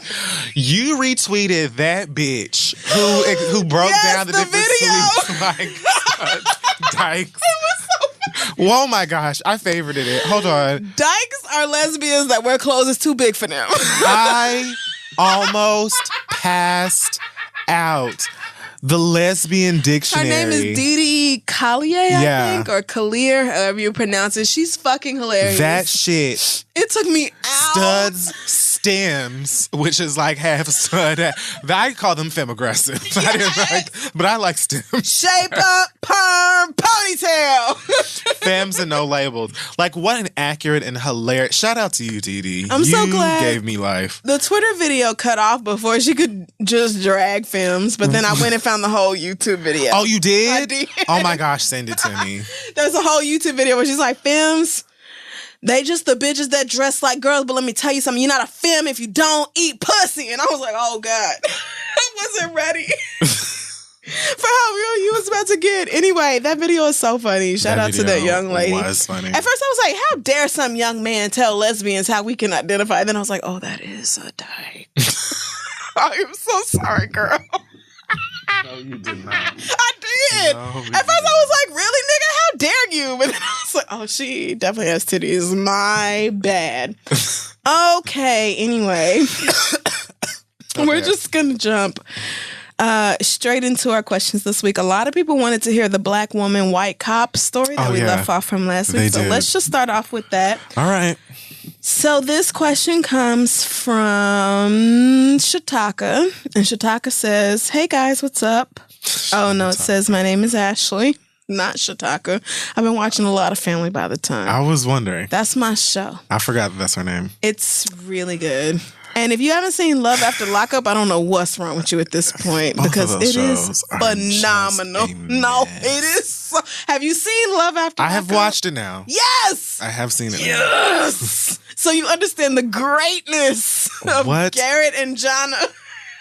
Is wrong with them niggas. So Garrett, don't you get the feeling that he grew up around nothing but niggas and has just been around black people his whole life? Yeah. Garrett, all his mannerisms, everything, he was like, girl, I came home and I apologized. Fuck else you want. I'm like, oh, this nigga, what? I'd honestly be surprised if you ever met a white person besides the judge. Right? It's just... all his mannerisms and the way he talks and everything is just so black. You have to watch Love After Lockup if you're not. But anyway, so Ashley says, I am a 26-year-old black woman, and 2 months ago, I was stopped at a red light, and a white cop who was making a left turn past me stared the entire time he drove by. I had my sunglasses on and only followed him with my eyes while my head stayed straight. The light turned green and I continued to drive. About a mile down the road, I heard a police siren behind me, so I pulled over, and so did the cop car. I knew I hadn't done anything wrong, but the way my skin color is set up, I was on high alert. It wasn't until he reached my window that I noticed he was the same cop from the red light. He seemed really nervous and started rambling.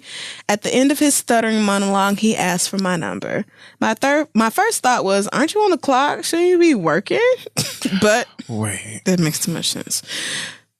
This nigga pulled you over He pulled her over to ask for her number, yes. But he seemed genuine when asking, and despite my apprehensions, I gave him my number. At the very least, I thought I could use him for sex and throw him right back when I was done with him. Sure, I'll be using him for bail. Cut to now, which is 2 minutes later, and we aren't official, but I am having a nice time seeing this guy.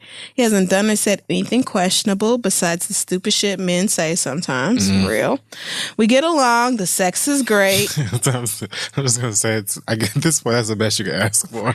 It's just the shit niggas say. Just the shit that men, because men are fucking dumb, I'll just cross the line. Okay, I'm sorry. I've met a couple of his friends who happen to be people of color. He can cook and is well read. He offers to wrap my hair at night when I let him stay over. Of course he does. It's so cute. Anyway, so she goes on and on about how great her white man is. And then she says, my problem is, since I've introduced him to my friends, they've all said dump him. Why? Just because he's white? They can't or don't want to get over the fact that he's a white cop. Not just white, but a cop as well. Right. They are waiting for the other shoe to drop and think that I might just be a fetish to him. The kicker is that a co-worker of this white cop busted a cousin of one of my friends for selling drugs. I have stressed that I really don't think my white cop is racist and lying in wait for a situation to arise. You need to not know. Where he can pull on his white hood and do the Hitler salute. Snide marks are made and mentions missing other guys that I have dated are brought up in front of the white cop. Despite everything, he takes it all in stride in front of my friends. But when we are alone, he tells me that the things my friends have said upset him. Oh, that's so sad for the white cop. Your feelings. Since I have had my own reservations about dating him since the beginning, partly because he is a cop, should I listen to my friends and leave now, or should I continue to hang out with him to see where this goes? I have told them to back off before, but they accuse me of picking this guy I just met over them. These are some of the people that we'd be around a lot if I do decide to keep him around, and I don't want it to be uncomfortable whenever all of us are together. Love you. Enjoy listening to you. Thank you in advance, etc., etc. P.S. White cop is 36, no kids, and divorced because his wife cheated on him. Thanks, Ashley. Well, Ashley, when you said that you don't think... When you said that you don't think that your white cop man, husband, friend, boyfriend, lover thing isn't racist, let's try to upgrade that to like a facts, like a knowledge. That we know like for sure. Like a clear awareness. That he doesn't like target black people while at work. Or even, I was going to ask, even before then, like I'm interested in whether or not you have actually had a conversation with him about things like police brutality and the relationship between the police force in America and the black community and things like that. And just to have like an understanding of how he feels about that. Because that's really what would matter to me the most. I'm sorry. Like I haven't like really dated a white boy before. I've seen a couple of, fine slices of white chocolate before in my life, but I've never actually dated a white boy. Not against it, but it would have to be the most non-offensive white man ever. It's like, for me, if I date a white boy, he has to have like a little bit of flavor. You have to have, but then you're like towing the line between that and like Macklemore, right? Like wanting to be black and imitating blackness too much. And I'm not going to be Garrett. I'm not going to be your, I have black friends. Yeah, I'm not going to be your one black friend that you can use as the excuse. Or I'm dating my boyfriend is black. No, we're not. I'm not going to be that nigga in your life at all. But if this is a guy that you're having, a good time with, he treats you good, you have good sex, he wraps your hair at night. You know what I'm saying? That seems like a load off of your shoulders, literally and figuratively. A white man wrapping my hair. I would never. Did you watch Stepsisters? Stepsisters. The movie that you read. Oh. Did I read it? Did you watch it?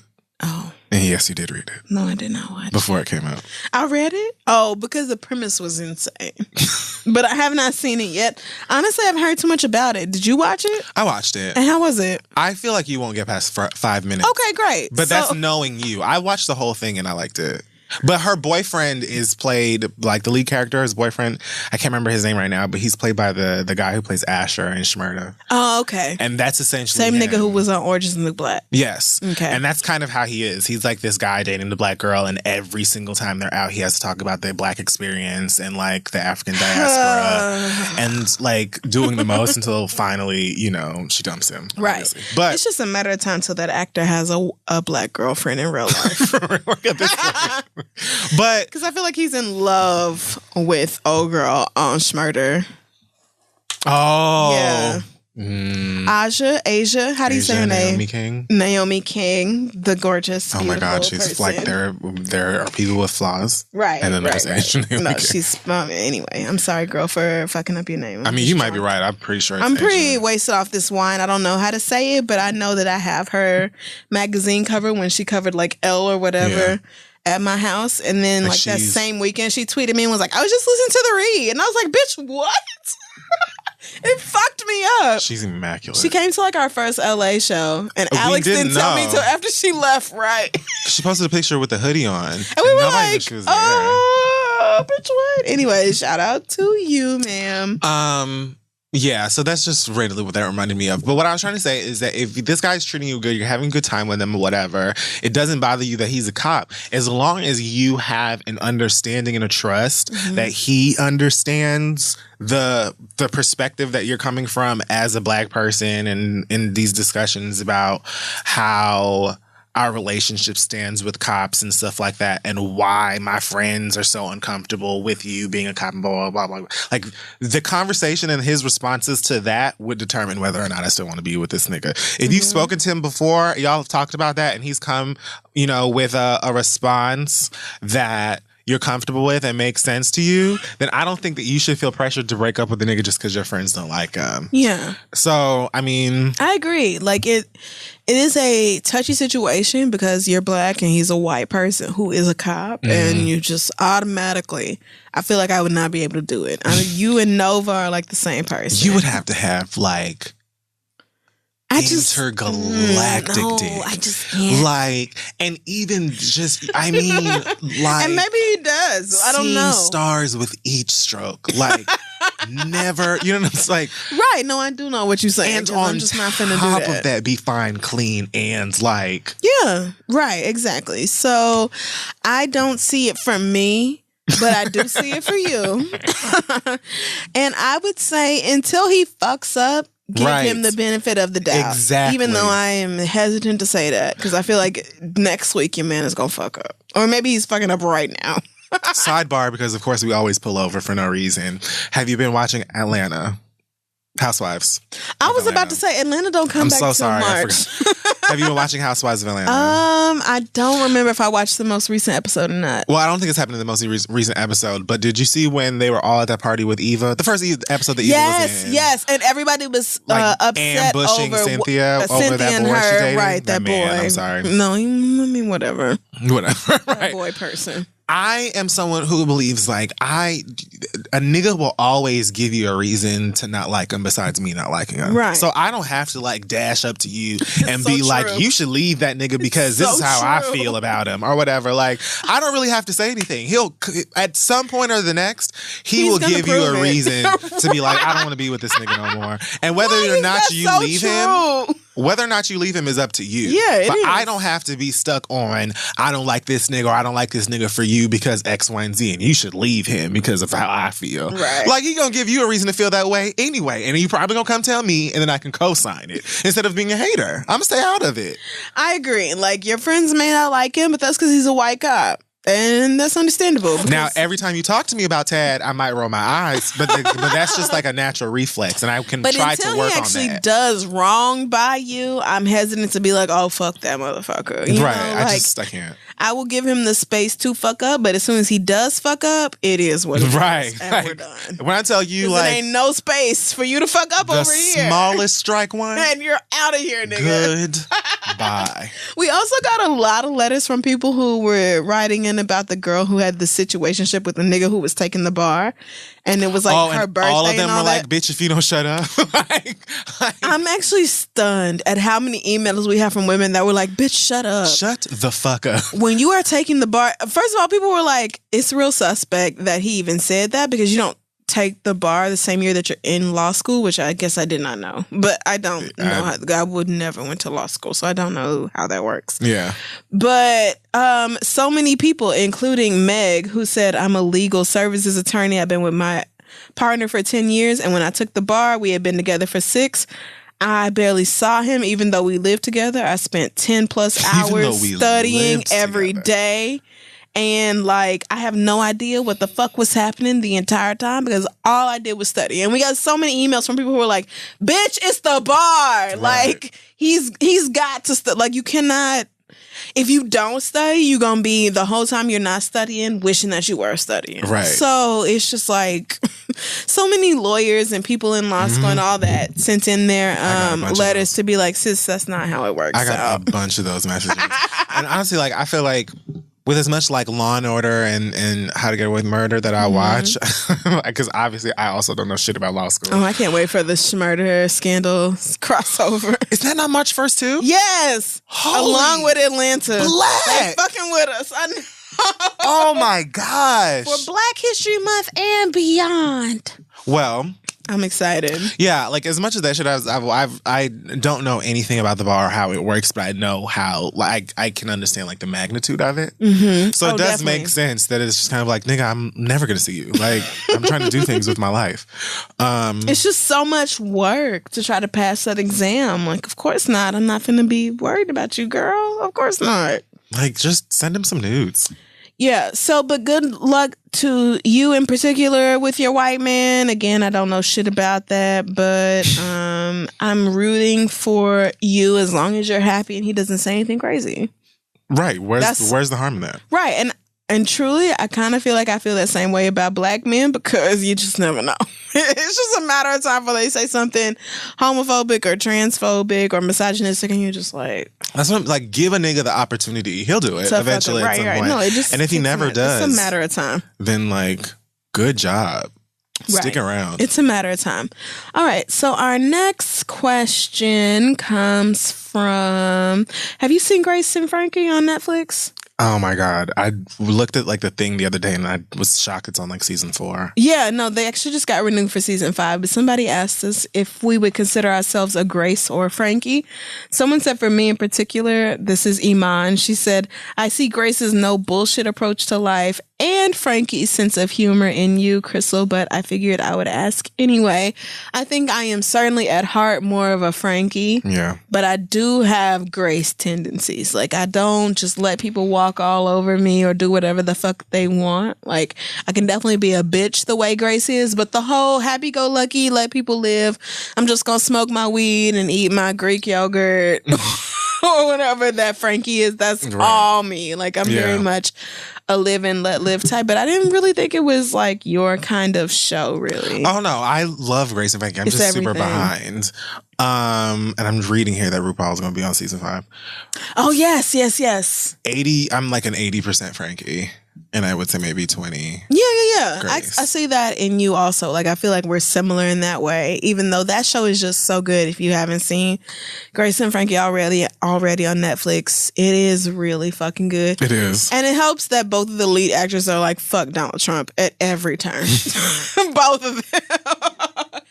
Yes, Jane Fonda even. Yes, Jane Fonda, nigga, who I can remember being a punchline in rap songs is like still on anyway. Our next question comes from Don, who says, I've been wanting to write to y'all for the longest about my boyfriend. Oh, God. There have been a few occasions I could have used your advice, but this takes the cake. Oh, God. As you know, Black Panther is premiering this weekend, and I am hyped to see it. Oh, God.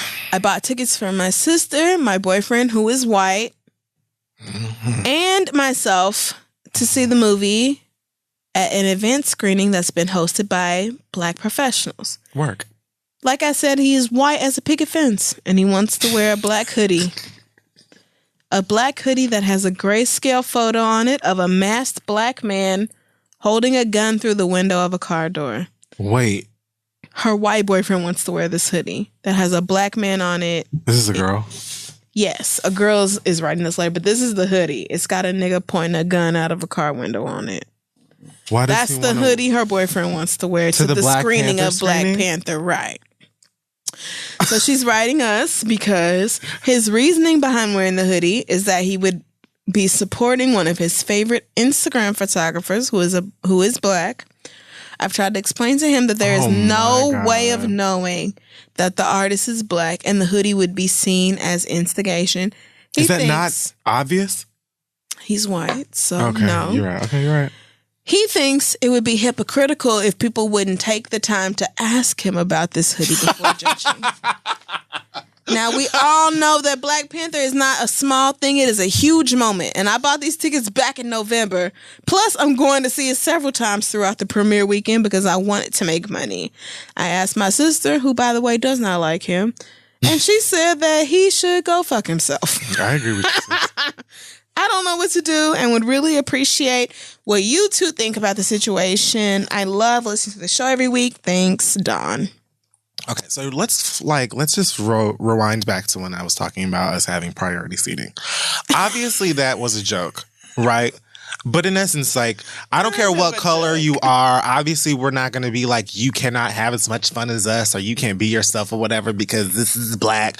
But everybody knows how much this film means to us. Right. It is more than apparent. Mm-hmm. So the fact that you would walk in there with your very white ass wearing some shit like that and a black person who actually apparently loves you for whatever God-given reason blessed Lord is telling you, here's why this is insensitive. The end. There shouldn't be a response or anything like that. So here I am black. This is a movie that we are getting our life for. You know how much this fucking shit means to us. I'm letting you know right now, as a member of the community with common sense, that hoodie is a problem. Wear something else. Like, there should, how, are you fucking dumb? And he's arguing with her about it. It would be, what did he say? It would be, what was the word he used? Was it insensitive? Ignorant, or it would be... It would be hypocritical if people wouldn't take the time to ask him about his hoodie first. Why the fuck would I come up to you and ask you white man thing at the screening of Black Panther? I'm not going up to a white man for shit. I'm not even looking in your direction, especially with this hoodie on. The president of Marvel was on stage, and I was like, okay, and what do the black people have to say? Like, if the president of Marvel don't hold my attention, like, thank you, white man, for green lighting this project, but other than that, I don't have nothing to say to him, why would your random white boyfriend mean anything to me? Nah, break up with him, girl. Fuck is you doing? Break up with that nigga. Fuck him. That's what I say. Fuck Let him. me tell you something. White men get no second chances. I'm not giving you one. I'm not giving you one. Especially if I done told your dumb ass to take off the fucking hoodie and why. And you really trying to argue with my black ass about this black ass movie and why black people won't like it. You do not Are you stupid? Good. So go and watch that movie by yourself in that hoodie, and when you get jumped, I'ma leave. If the movie is over, if it's still on, I'm going to continue to watch it.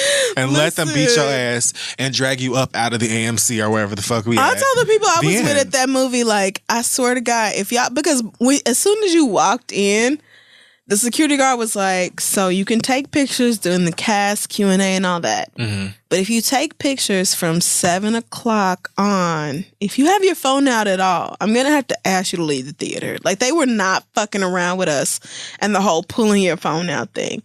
So, like, that alone is just like some rules you have to follow to see the movie in advance. I can't imagine having a white boyfriend and being like, sir, like actually having to tell this white person, you cannot wear a hoodie that depicts a black man shooting a gun out of a car window to this screening and then have him try to argue with me about it and be like, oh, it'll be hypocritical if people got mad at me. Like, sir, you are white. How come y'all can't never humble yourselves? Hypocritical for them to ask him about the jacket. Trash. Let me say that, let's say that I, for whatever dim-witted reason, came up to you and was like, what the fuck is up with this hoodie that you got on? Right. And your response to me was, well, one of my favorite artists on Instagram made it and he's black. Reason with me as to why I still shouldn't punch you in your face. Right. Like, you feel like that, the explanation to the question that I asked so I wouldn't be a hypocrite is enough to not get you I can't do at the very least cussed out. Right. And somebody is trying, and then this is the major issue. And then if you were to get cussed out, even after you were warned, it would be a problem. Right. Right. Because it's just how it is every single time. Every time. You would be upset. Like, oh, I can't believe people came for me. But like, I told your white ass. I warned you. And yet you did it any fucking way. So...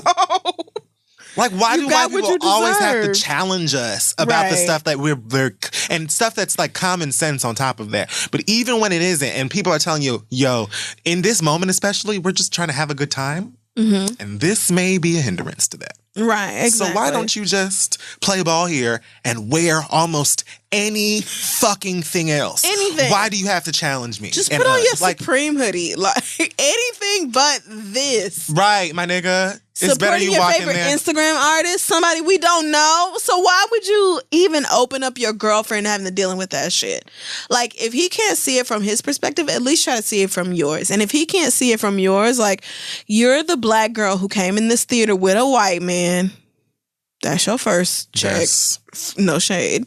But you brought the white man into this theater, and now he's the one wearing something controversial on top of that and not caring enough about how you are going to have to deal with it to be like, okay, I'll put on a different jacket. Nigga, please. Like, what does that say about you? No, girl, let him go. Fuck that. If he is not willing to wear something different, I think you need to seriously consider breaking up with him, and I'm not even playing with you. I'm not either. Right. And I know we'll say break up with him at a drop of a We dime. do. We say it a lot. We do. But I'm like dead serious about this. And I'm usually serious every other time I say it. Right, no, I mean it, because what the fuck? You can't support me like I'm black. How you gonna argue with me about it? I don't argue with you about shepherd's pie or whatever the fuck white people do. What the fuck? You know they love that. Okay. Really? First of all, shepherd's pie. I can't even go. Listen, fuck that. Leave that motherfucker right wherever the fuck you found him, period. Because, like, black women especially, I almost want to say exclusively, but that wouldn't be true. But definitely women, especially who are black that date white men, are signing up for bullshit from both sides. Right. Just for, he could be the nicest. You talk about somebody who could like save babies in the hospital every day, like kindest person never heard a fly. And you still gonna have to be the black woman who's gonna be dealing with white people shit, black people shit, just because you're dating him. He probably may not, unless he's, at home with his grandma and them. But like, you have to deal with that on top of this nigga being defiant at black things? Right. No. Fuck that. All right. I'm going to leave it right there. We have some other really great questions that we will get to later. But for now, let's just wrap it up at that point. Send your questions to asktheread@gmail.com, and we will be right back. Hey guys, this week's episode is also being brought to you by Care Of. Being healthier is at the top of everyone's New Year's resolutions list, and today's sponsor, Care Of, is there to help you feel your best by taking the guesswork out of choosing the right vitamins. Vitamins can fill the important gaps that your body is missing from your diet, of giving you an extra boost when you need it or where you need it. Yep. Just take Care Of's fun online quiz and answer some questions about your diet, health goals, and lifestyle choices. You can keep them to yourself if you want to, I understand. Then Care Of uses your answers to create personalized vitamin packs just in a few minutes. Each box includes a monthly supply of individually wrapped packets for easy grab and go. It's like having a one-on-one nutritionist, all without having to leave your house. Yes, and if you're the type of person who always is going out to buy your different vitamins, it can be very easy to just take the quiz, and it's just like super easy, and they have a recommended like list of vitamins for you to take. You can save money from drugstore vitamins versus theirs, and how convenient it is to just have everything sent straight to you. So for 50% off your first month of personalized Care Of vitamins, visit takecareof.com and enter READ at checkout. Again, that's takecareof.com with offer code READ for 50% off your first month of personalized vitamins. Not vitams. What are those? What are those? Okay. Let's move on. This week's episode is also being brought to you by Squarespace. If you have some new business or idea that you're trying to make stand out online, use Squarespace. You can make your blog, portfolio, business, or store or page with a whole bunch of videos of your baby doing outstanding things, whatever. You can do all of those things. Shout out to Jade. And she's amazing. I followed her on Instagram. You can make a website for folks like Jade with beautiful templates that are crafted by world-class designers. Customize everything from the look and feel to settings and products, and no matter what you choose, it's all optimized for mobile right out of the box. So you'll have a sexy website or mobile website to match. So cute. Squarespace provides you with a comprehensive set of marketing tools to engage with your audience as well. Get found across search engines and social media and grow your audience. So if you're business savvy or trying to be, you've got all of the notes and documentation in front of you, and you don't ever have to worry about installing, patching, or upgrading ever. They do everything right through the website. And if you have a question, Squarespace has an award-winning 24/7 customer support that is always there to help. Yes, I have used them before personally when I was Same. just like very stuck and did not know what to do Right. with the whole website and application. They are very clutch. So head to squarespace.com now to start your free trial. And when you're ready to launch your site, use offer code READ to save 10% off your first purchase of a website or domain. Again, that's squarespace.com. Offer code READ, READ. Destiny is calling and it says, girl, you need to get a website. Fuck is you doing? Make it today with Squarespace and the Read. Let them know we sent you, and let's wrap up the show. All right, so we're back. It is. Do you ever read this week? I do. We are back. Also. Fine. Okay. So This fucking wine, man. I'm lit. It's really powerful. I refilled your glass while you were gone. Oh, great. So let me just... I'm gonna just put this away. Okay. So my read this week goes out to an idiot by the name of Veronica Vega. For those of you who don't know, because why should you? Oh, God. Veronica Vega is an alleged artist living in Miami, Florida, who is currently on Love and Hip Hop Miami on VH1. I've known who Veronica Vega is for a few years now because she first accosted my life with a song and video, I believe that is called Pay Me. It is one of the most repetitive, dumbass, ridiculous songs I've ever heard. And not just because I think Veronica Vega is an idiot. This is before I knew. I respect it. It's just a terrible song. It is what it is. So on the most recent episode of Love and Hip Hop Miami, Veronica Vega was in a scene with Steph LaCour and was lucky enough to also be in a scene with Trina. Oh, Lord. I haven't watched last episode, so I'm finna listen like anybody else. First of all, I want to commend Trina for every scene that she's in is like somebody else. Like, you know, like Trina is not there telling all her business. Trina is like, oh, my cousin and Trick are going through it. Oh, my other cousin is crazy and gay. Oh, my homegirl's rapping and she's flopping. And like, in the meantime, I'm working and I'm cute. Like, you know what I'm saying? Like, Trina's not on there beefing nobody. She's not on there doing the most. She's popping up in everybody's scenes and she's like, really? Damn, let's do something. So anyway, love my girl. Real. So she was sitting there and they're talking about, oh, you know, we're in the studio or whatever. They're always pretending to do on the show. And Trina was like, she said to Veronica at some point, she brought up the fact that Veronica says nigga in that song like a bunch of times. Because again, the song is like, pay me nigga, don't bullshit me. And she says that like 8 times. And then she'll be like, freaking on a pole, freaking on a pole, freaking on a pole. And she'll say that 8 times. Then she'll be like, it must be your money because it ain't your dick. She says that 8 times. It's like the world's already. longest hook. It is awful. Okay. Anyway, she uses the word nigga loads of times. Veronica Vega is not black. Right. Veronica Vega, I don't know if she's Cuban or what. She's a Latina girl. Cool. White Latina. Yes, quite. So Trina, and let me tell you something. I was watching this on Mr. World Premiere, and I had to pause it and run around the room real quick because I was gagging at the fact that she even brought it up. And I don't know if she brought it up like because she wanted to, or if it was something that Veronica hears all of the time, and so she was like, I want to address this in a scene. I don't really know how it works, but I wouldn't be surprised if it was either one. Either way, Trina brings it up. Veronica Vega's reasoning for using the word nigga was something as follows. She says that because she is from Hialeah, which is like... Where Link lives? Oh, that's Hyrule. I'm sorry. I'm so sorry. Wow. You could continue. Hialeah is like predominantly Latin neighborhood in... I am so sorry. In Miami. It's like a hood. It's like a hood. It's not like... Not even like the worst of the worst in Miami alone. Okay. You know, it gets plenty worse than that. But it's like, whatever. Right.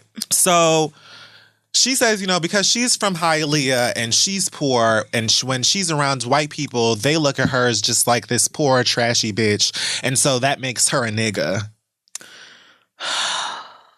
And she's like, you know, I'm like this and I'm from the hood, and Steph is, you know, she comes from the hood and Trina's from the hood, and like, we all niggas, and like, white people all look at us the same anyway. And then she even says, bitch, She even says... White people where?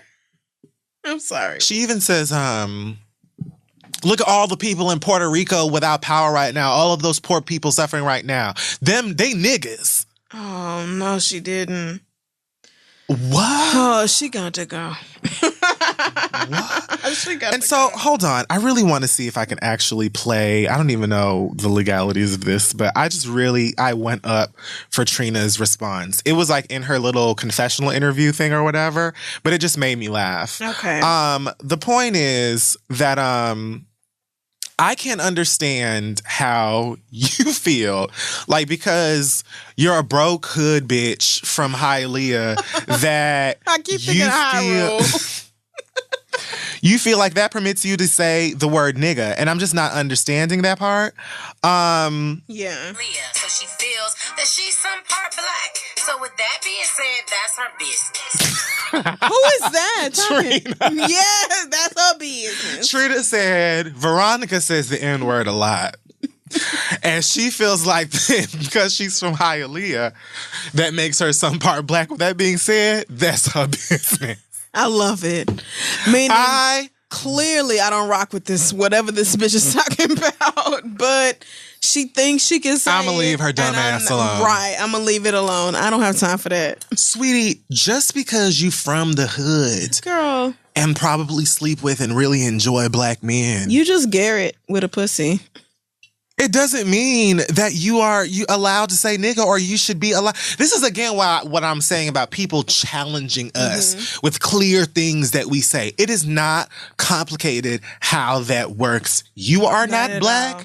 You should not say this word. If you do, you're setting yourself up to get dragged or worse. Right.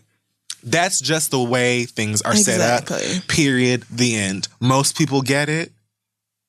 Apparently you don't. I wish there's you no would. excuses. The better response to I'm saying nigga on a song, when people ask you about that, a better response would be to just shrug your shoulders.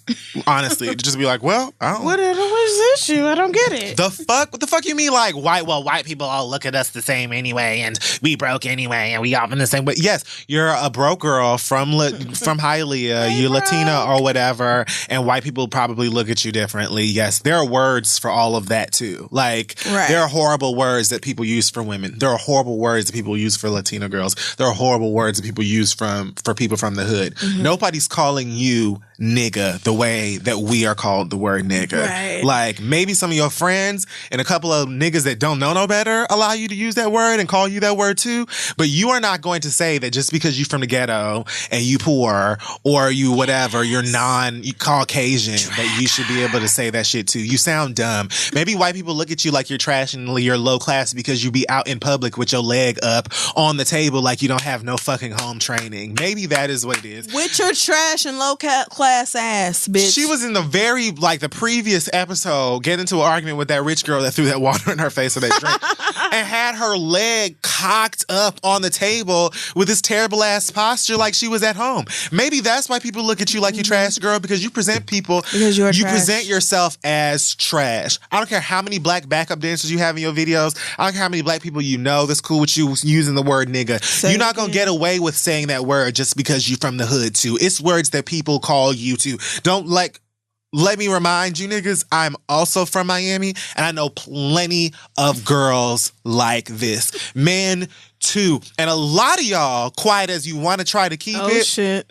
A lot of y'all will align yourself with whiteness as quick as you can. You'll snatch some goals out of the bottom row of your fucking jaw as quickly as possible and make sure that hair is real straight and put on some shit from Lululemon or whatever and get to jogging right next to these other bitches and hoping that they don't clock you. Like, let's keep it all the way real, Miami. You know how a lot of you white Latina girls be, or white Latino men, a lot of them really be out here clocking and treating niggas like trash, because that's how you're set up to really even come into the country acting. Be very Republican. That's why whenever the Donald Trumps and the Bushes and all the other Republicans ride down to Miami, they got loads of motherfuckers besides white folk coming out in droves. Like, we already know what time it is. Right. We know what time it is. And if you're not one of those types of girls, cool. But you're not going to try and make up no excuses and say, well, I'm from the hood, I'm from the ghetto or whatever, and white people look at me like I'm trash, so I'm a nigga too. No, you cannot reinvent slurs. You cannot not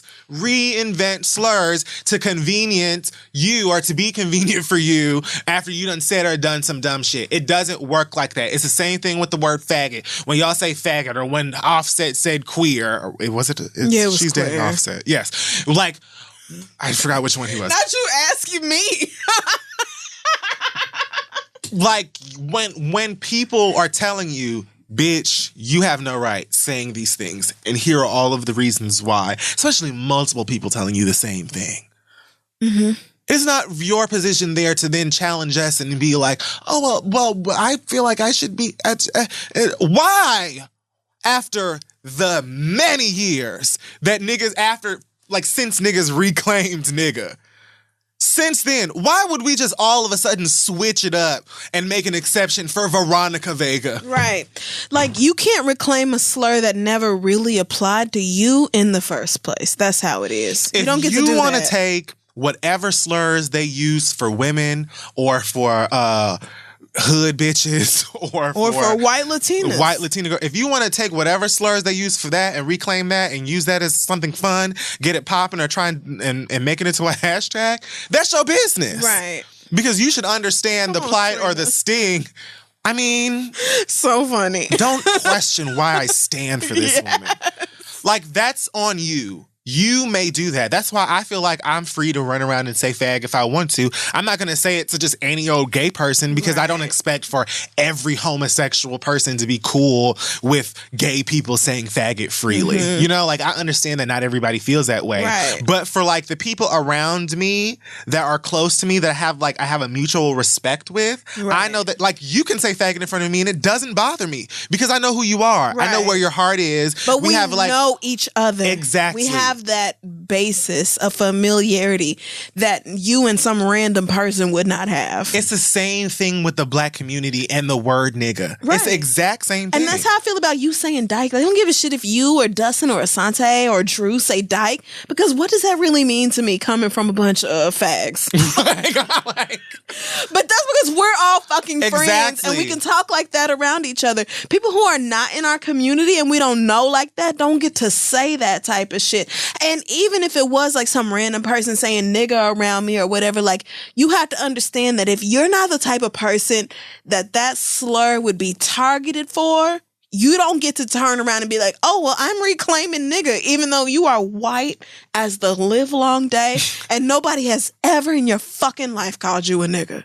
Like, bitch, not in the way that means danger. Not in the way that means I don't like you for your blackness, so you're in trouble now. Like, yeah, I've been called nigga in a joking way millions of times, but I've been called nigga in a I'm going to string your nigger ass up way in enough times that makes me uncomfortable for anybody who ain't visibly, blatantly black to say that shit to me. I have been called nigger to mean you don't deserve the same respect or life or opportunity as me or whatever because of the color of your skin. Right. You have not. So you cannot take that same word because, sorry, black people make everything lit and super fun, and so you want to gravitate towards it. Even derogatory words. Say it again. And so now you want to say the word nigga because you feel like it's fun and niggas do it, and you want to make up whatever dumb, whack-ass, cockamamie-ass excuse for you to use it. You sound dumb. Don't ever say that shit again for anybody to hear. It would be better for you to be like, I just felt like I could. Yeah. I just felt like I could say it, and now y'all are mad, so I guess I can't. Because it's clear that you just felt like you could. Now you're just making yourself sound dumb and weak by making up some fake-ass, stupid-ass shit in front of an actual black person. Too! Right. On top of everything else, like... But one I respect. But like, you as a white Latina need to be very careful about the privilege you occupy and the space that you have that black Latinas like Amara La Negra do not have. Right. And the opportunities that they don't. Like, yes, you get shitted on for being Latina and for being a woman, but not for being a black Latina. And that is very fucking specific. That is a certain identity that you don't know shit about. So just stay in your fucking lane when black Latinas are talking about their shit, and don't try to act like because you're Latina, you're black too, because that's not how it fucking works. It doesn't. It does not follow how it fucking works. Reading Google, like, they're so helpful. or just like they're the free, very even. same woman on your cast who talks about it, and you Or didn't that. even digest that properly, because I'm sure you felt super cute and super like, best friendy when you went to that nigga who then said that he would apologize to her for being racist if you went on a date with him, and that was like, oh, cool. And then when you ambushed her with a nigga who said some racist shit to her and she wasn't for it and told you she wasn't for it, she was an ungrateful bitch. So what do you really understand about what anybody black is saying about their struggle? Do you just want to say nigga? Yes. Can you say nigga? No. Can that shit get the goals knocked out of your mouth? Probably. So fuck Veronica Vega. Your music was trash anyway. Right. So it was trash anyway. So fuck her. Entirely. And like I said a few weeks ago, it was just a matter of time. I was waiting for Veronica Vega to piss me off. So the fact that I haven't seen this episode yet don't even really mean nothing, because I was waiting on you to do your white girl thing, and you did it. So there it goes. And would never believe that because she's a ghetto because bitch. Right, because she's stereotypically ghetto or Latina, and like, I'm not trying to take your identities away from you, but understand the way you're perceived versus whatever you think about yourself. Like, sis, you're still white as fuck. Very much so. So acknowledge that and understand the privileges that come with that the rest of us don't get. And it seems like asking bitches to acknowledge that is just too fucking much. Like, they just can't get it. They can't wrap their actually hands very around it. white of you. Well, I don't really have a real read this week. I just want to have 3 things I want to talk about really quickly. First of all, please don't be that bitch who tags people in shady or shitty comments about them. I don't know why I have to say this. I don't say who does that. I guess I'm not surprised. No, a lot of people do that. Actually, my therapist told me to just stay off social media altogether. And That's what I've been doing. Yeah, I think I will. She said it on Tuesday, like, how about you just avoid everything? And I said, you know what, sis, why not? So, like, not even to get super specific, because it's not even about this one particular instance. This has happened to me a lot of times, but like, if you don't like me, that is okay. I know that I am not for everybody. I'm very well aware of that. So you can feel free to talk about me in whatever way you want to. Sure. That is also fine. Like, I'm out here. I'm somebody to be talked about. So talk. But I do not need to be tagged in every conversation about me that is something negative or draining or whatever the fuck else that would make me feel bad about myself. Like, if your friend some girl was saying, oh, such and such doesn't like Crystal's laugh because it sounds so crazy, blah, blah, blah, whatever. And then her friend retweeted it and tagged me in it like, oh, girl, what's up with this? Like, well, bitch, first of all, I'm sure your friend didn't want you tagging me in like some tweet that was they wanted like me to know, rude. they would have tagged me themselves. Right. She would have tagged Crystal in the original tweet, be like, hey girl, my boyfriend or whatever hates your fucking laugh. Right. She would have done that. But you decided to see her, you saw her tweet and decided to take it upon yourself to tag me in it to make sure I saw it. It's just messy and unnecessary. Or to increase the chances that I saw it. For what? Like, did you want me to feel bad? Did you want me to log off and be like, oh no? Probably want you to read them. People hate my laugh, you guys. What am I supposed to do? Like, oh no. People don't like me. People feel like I'm too radical. I'm too feminist. I'm too gay. I'm too this. I don't support black men. Da da da. This and that. You can feel however you want to feel about me, but the same way that I'm going to let you rock with your opinions, it means, like, don't turn around and tag me in things that the original person had no intention of tagging me in. And like I said, that doesn't even really matter at this point because my therapist told me to log off and I'm just going to log off. But I want y'all to not do that to other people because it's just so shitty. And if you don't want that person to feel bad about themselves or whatever, then there's no point in doing it. Like, just save, let your friend have their comments. Let people say what they want to say. I'm not going to be everybody's cup of tea. Let people dislike me, but you don't have to put me in it. Like, goddamn, I'm still a human being behind these social media accounts, behind this podcast, behind the live shows and TV and all the other shit. I'm a human being, a real fucking person, and you don't have to tag me in every goddamn thing that people have to say about me. So just please don't be that bitch. If somebody didn't tag whichever celebrity or known person that they're talking about, don't be that bitch who turns around and tags that person. Just don't do it. For like, what? Just don't. Also, a very big fuck you to whoever decided to rip off the art of Lena Iris Victor. Have you heard about this? I have not. So it has to do with Black Panther, more specifically the music video for All the Stars. What? With Kendrick and SZA. So Lena Iris Victor has put out a lot of artwork that is very, very, very, very, very similar to what was used in the final cut of the video. And what makes this particularly raggedy is that she was reached out to multiple times to have her artwork approved for the video, and she kept saying no.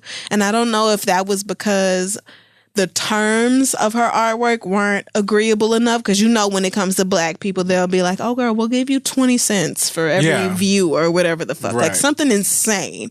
Something ridiculous where it's like you're not properly being compensated. I don't know if it was that, or I don't know if she was just like, my artwork is mine and it's not meant for Marvel or any other capitalist enterprise to take hold of it. I don't know how she felt about it, but the fact is she said, I said no. And y'all used artwork that was extremely similar to hers anyway. And I am always going to be, first of all, on the side of the Black woman, and secondly, on the side of the creator. Like, you do not get to take people's artwork and use it for your own personal gains or whatever. Like, y'all thought it was just so fucking dope. It had to be in your video and it had to be part of the movie and part of the official soundtrack or whatever the fuck else. Like, you can feel that way all you want to about it. But if what she says is true, and y'all reached out to her over and over and over again about using her art, and she said no, then that should have just been the end of it. Use something else, because the artist said no. And I don't get why, again, assuming that everything that has been put forth so far is true, I don't get why these big ass companies feel like they just get to decide that Black artwork or Black products or Black work in general belongs to them. Like, oh, this is ours, and so it's for Black Panther, it's for a greater cause, so we'll just use something that looks exactly like it anyway. And you said no, and so we respect that, but we're just going to use something that looks exactly like yours and rip off your work since you said no to using your actual work. No, girl, that's not how it works either. It means if I have a really dope design or whatever that you think would be great in your video and I say no, that means you come up with something else. That means you come up with something else. You don't get to take from women because they decided not to participate in whatever you're doing. And again, I love Black Panther.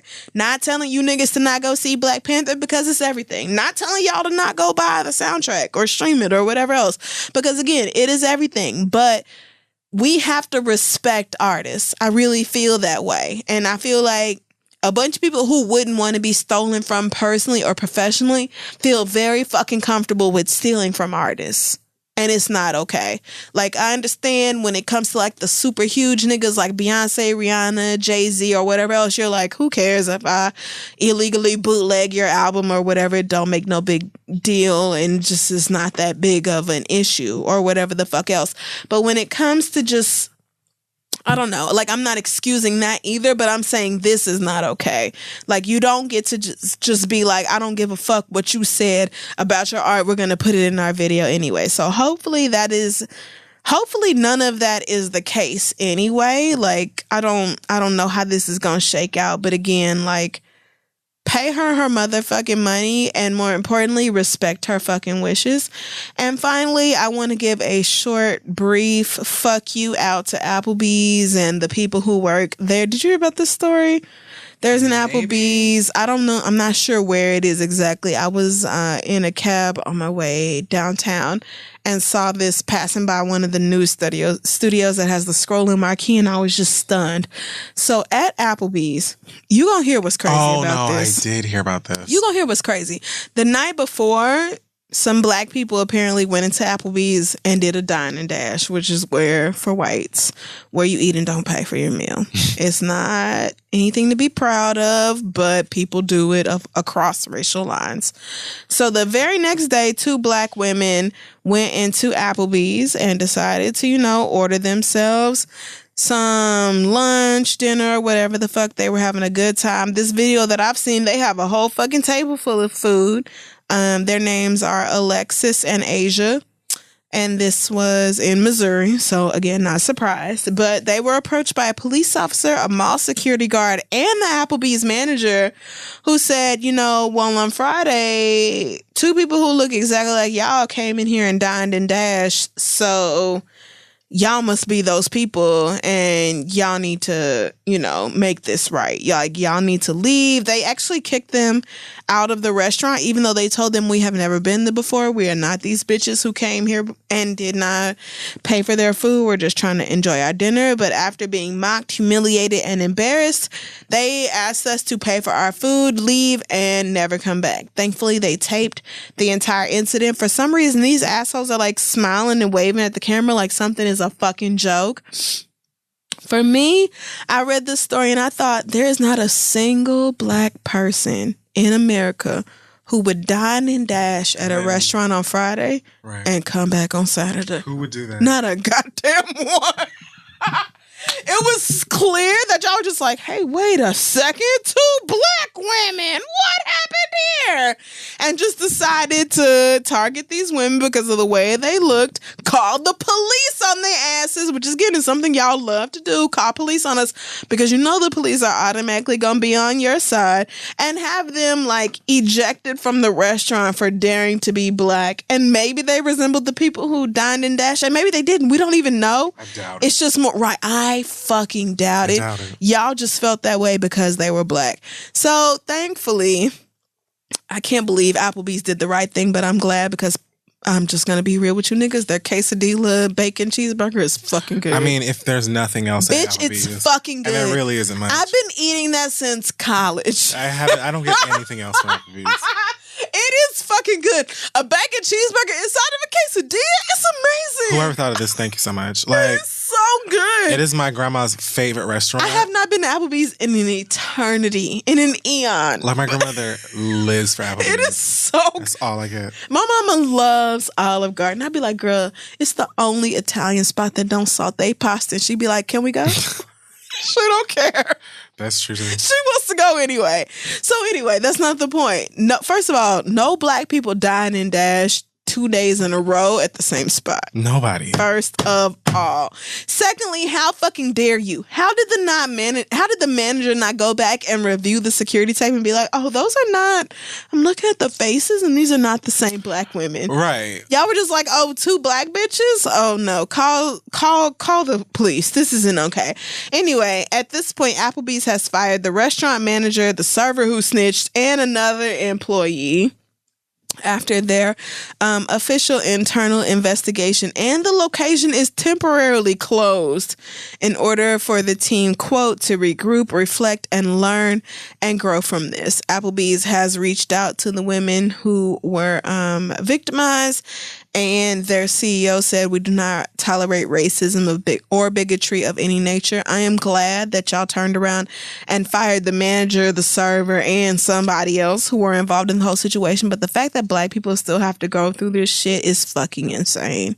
It just doesn't make any sense that y'all see 2 black women sitting in a booth and decide those must be the same black women who skipped out on their tab. Like, the fact that nobody said, let's just roll back the tape and make sure these are the same bitches before we start accusing these people of some shit is crazy. And the fact that nobody said, you know what black people not finna do? Come to the same spot 2 days in a row to run the same scam is even crazier. So... Right.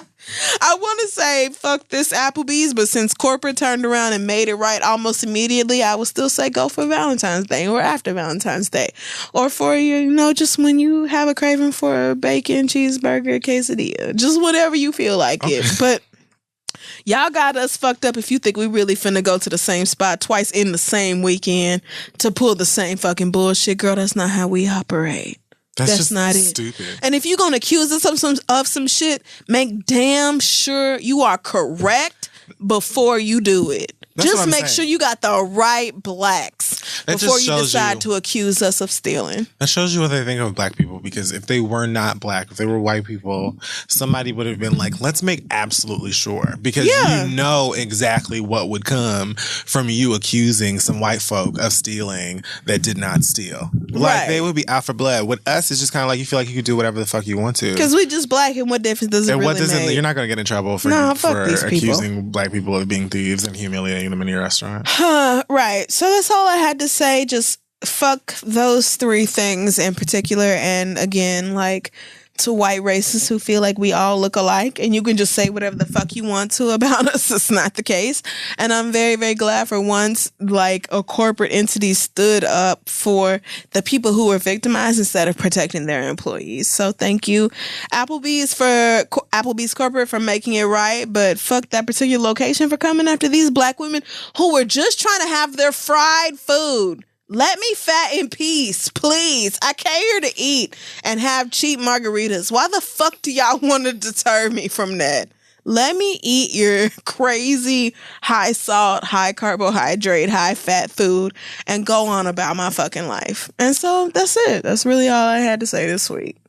Well, that about wraps up our program. It does. Make sure you check out This Is The Read at Twitter, Instagram, Facebook, and Tumblr. Check out our website, thisistheread.com.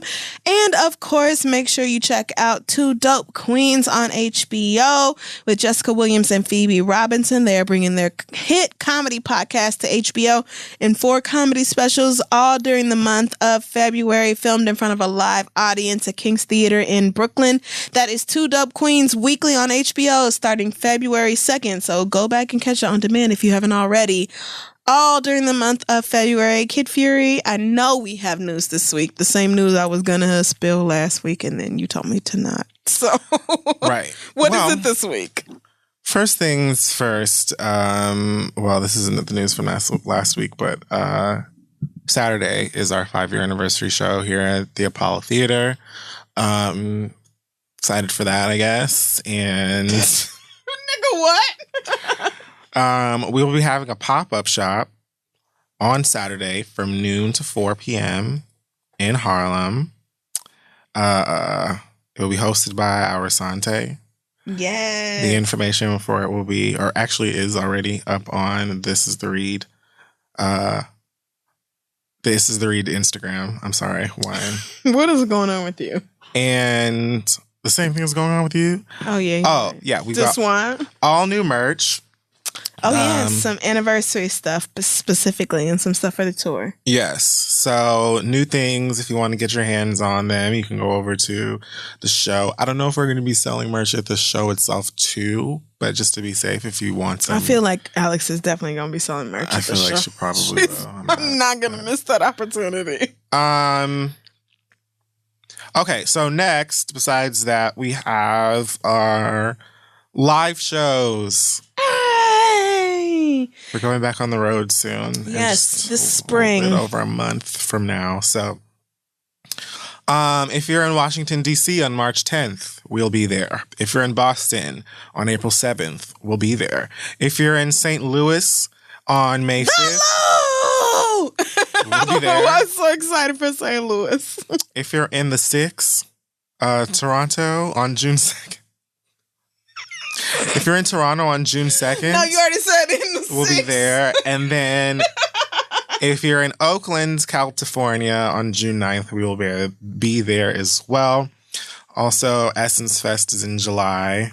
And we will be there as well. We'll have a live show as well as some hosting shenanigans in the Super Lounge. So Yeah, so all tickets will go on sale Friday at 10 a.m. Eastern. Go to thereadlive.com, click on your city to get tickets. Again, that is DC, Boston, St. Louis, Toronto, and Oakland coming up through spring and early summer. And then, of course, we will be at Essence. And more dates to come. So again, thereadlive.com for tickets and shoptheread.com for all your merch needs. Thank you so much. Again, please take pictures in your merch and tag us in them because that is just so amazing. I saw a tweet earlier from like somebody in Germany or something who was like lifting weights while she was in this sweatshirt, and it was everything. So yeah, just let us know what you're up to in our stuff, and we will see you guys this Saturday and across the spring. Anything else, Kid Fury? No. Okay, do we have an acronym this week? WFB. WFB, okay. Okay. What? Nope. No, hold on. Just give me one word, and I want to know the F. What is the F? I'm not giving you the F. Okay, give me the B. Bitch. God damn you. Is the W white? No. Damn. I know what it is. What is it? Wakanda forever, bitch! We'll see you guys next week. Bye, guys.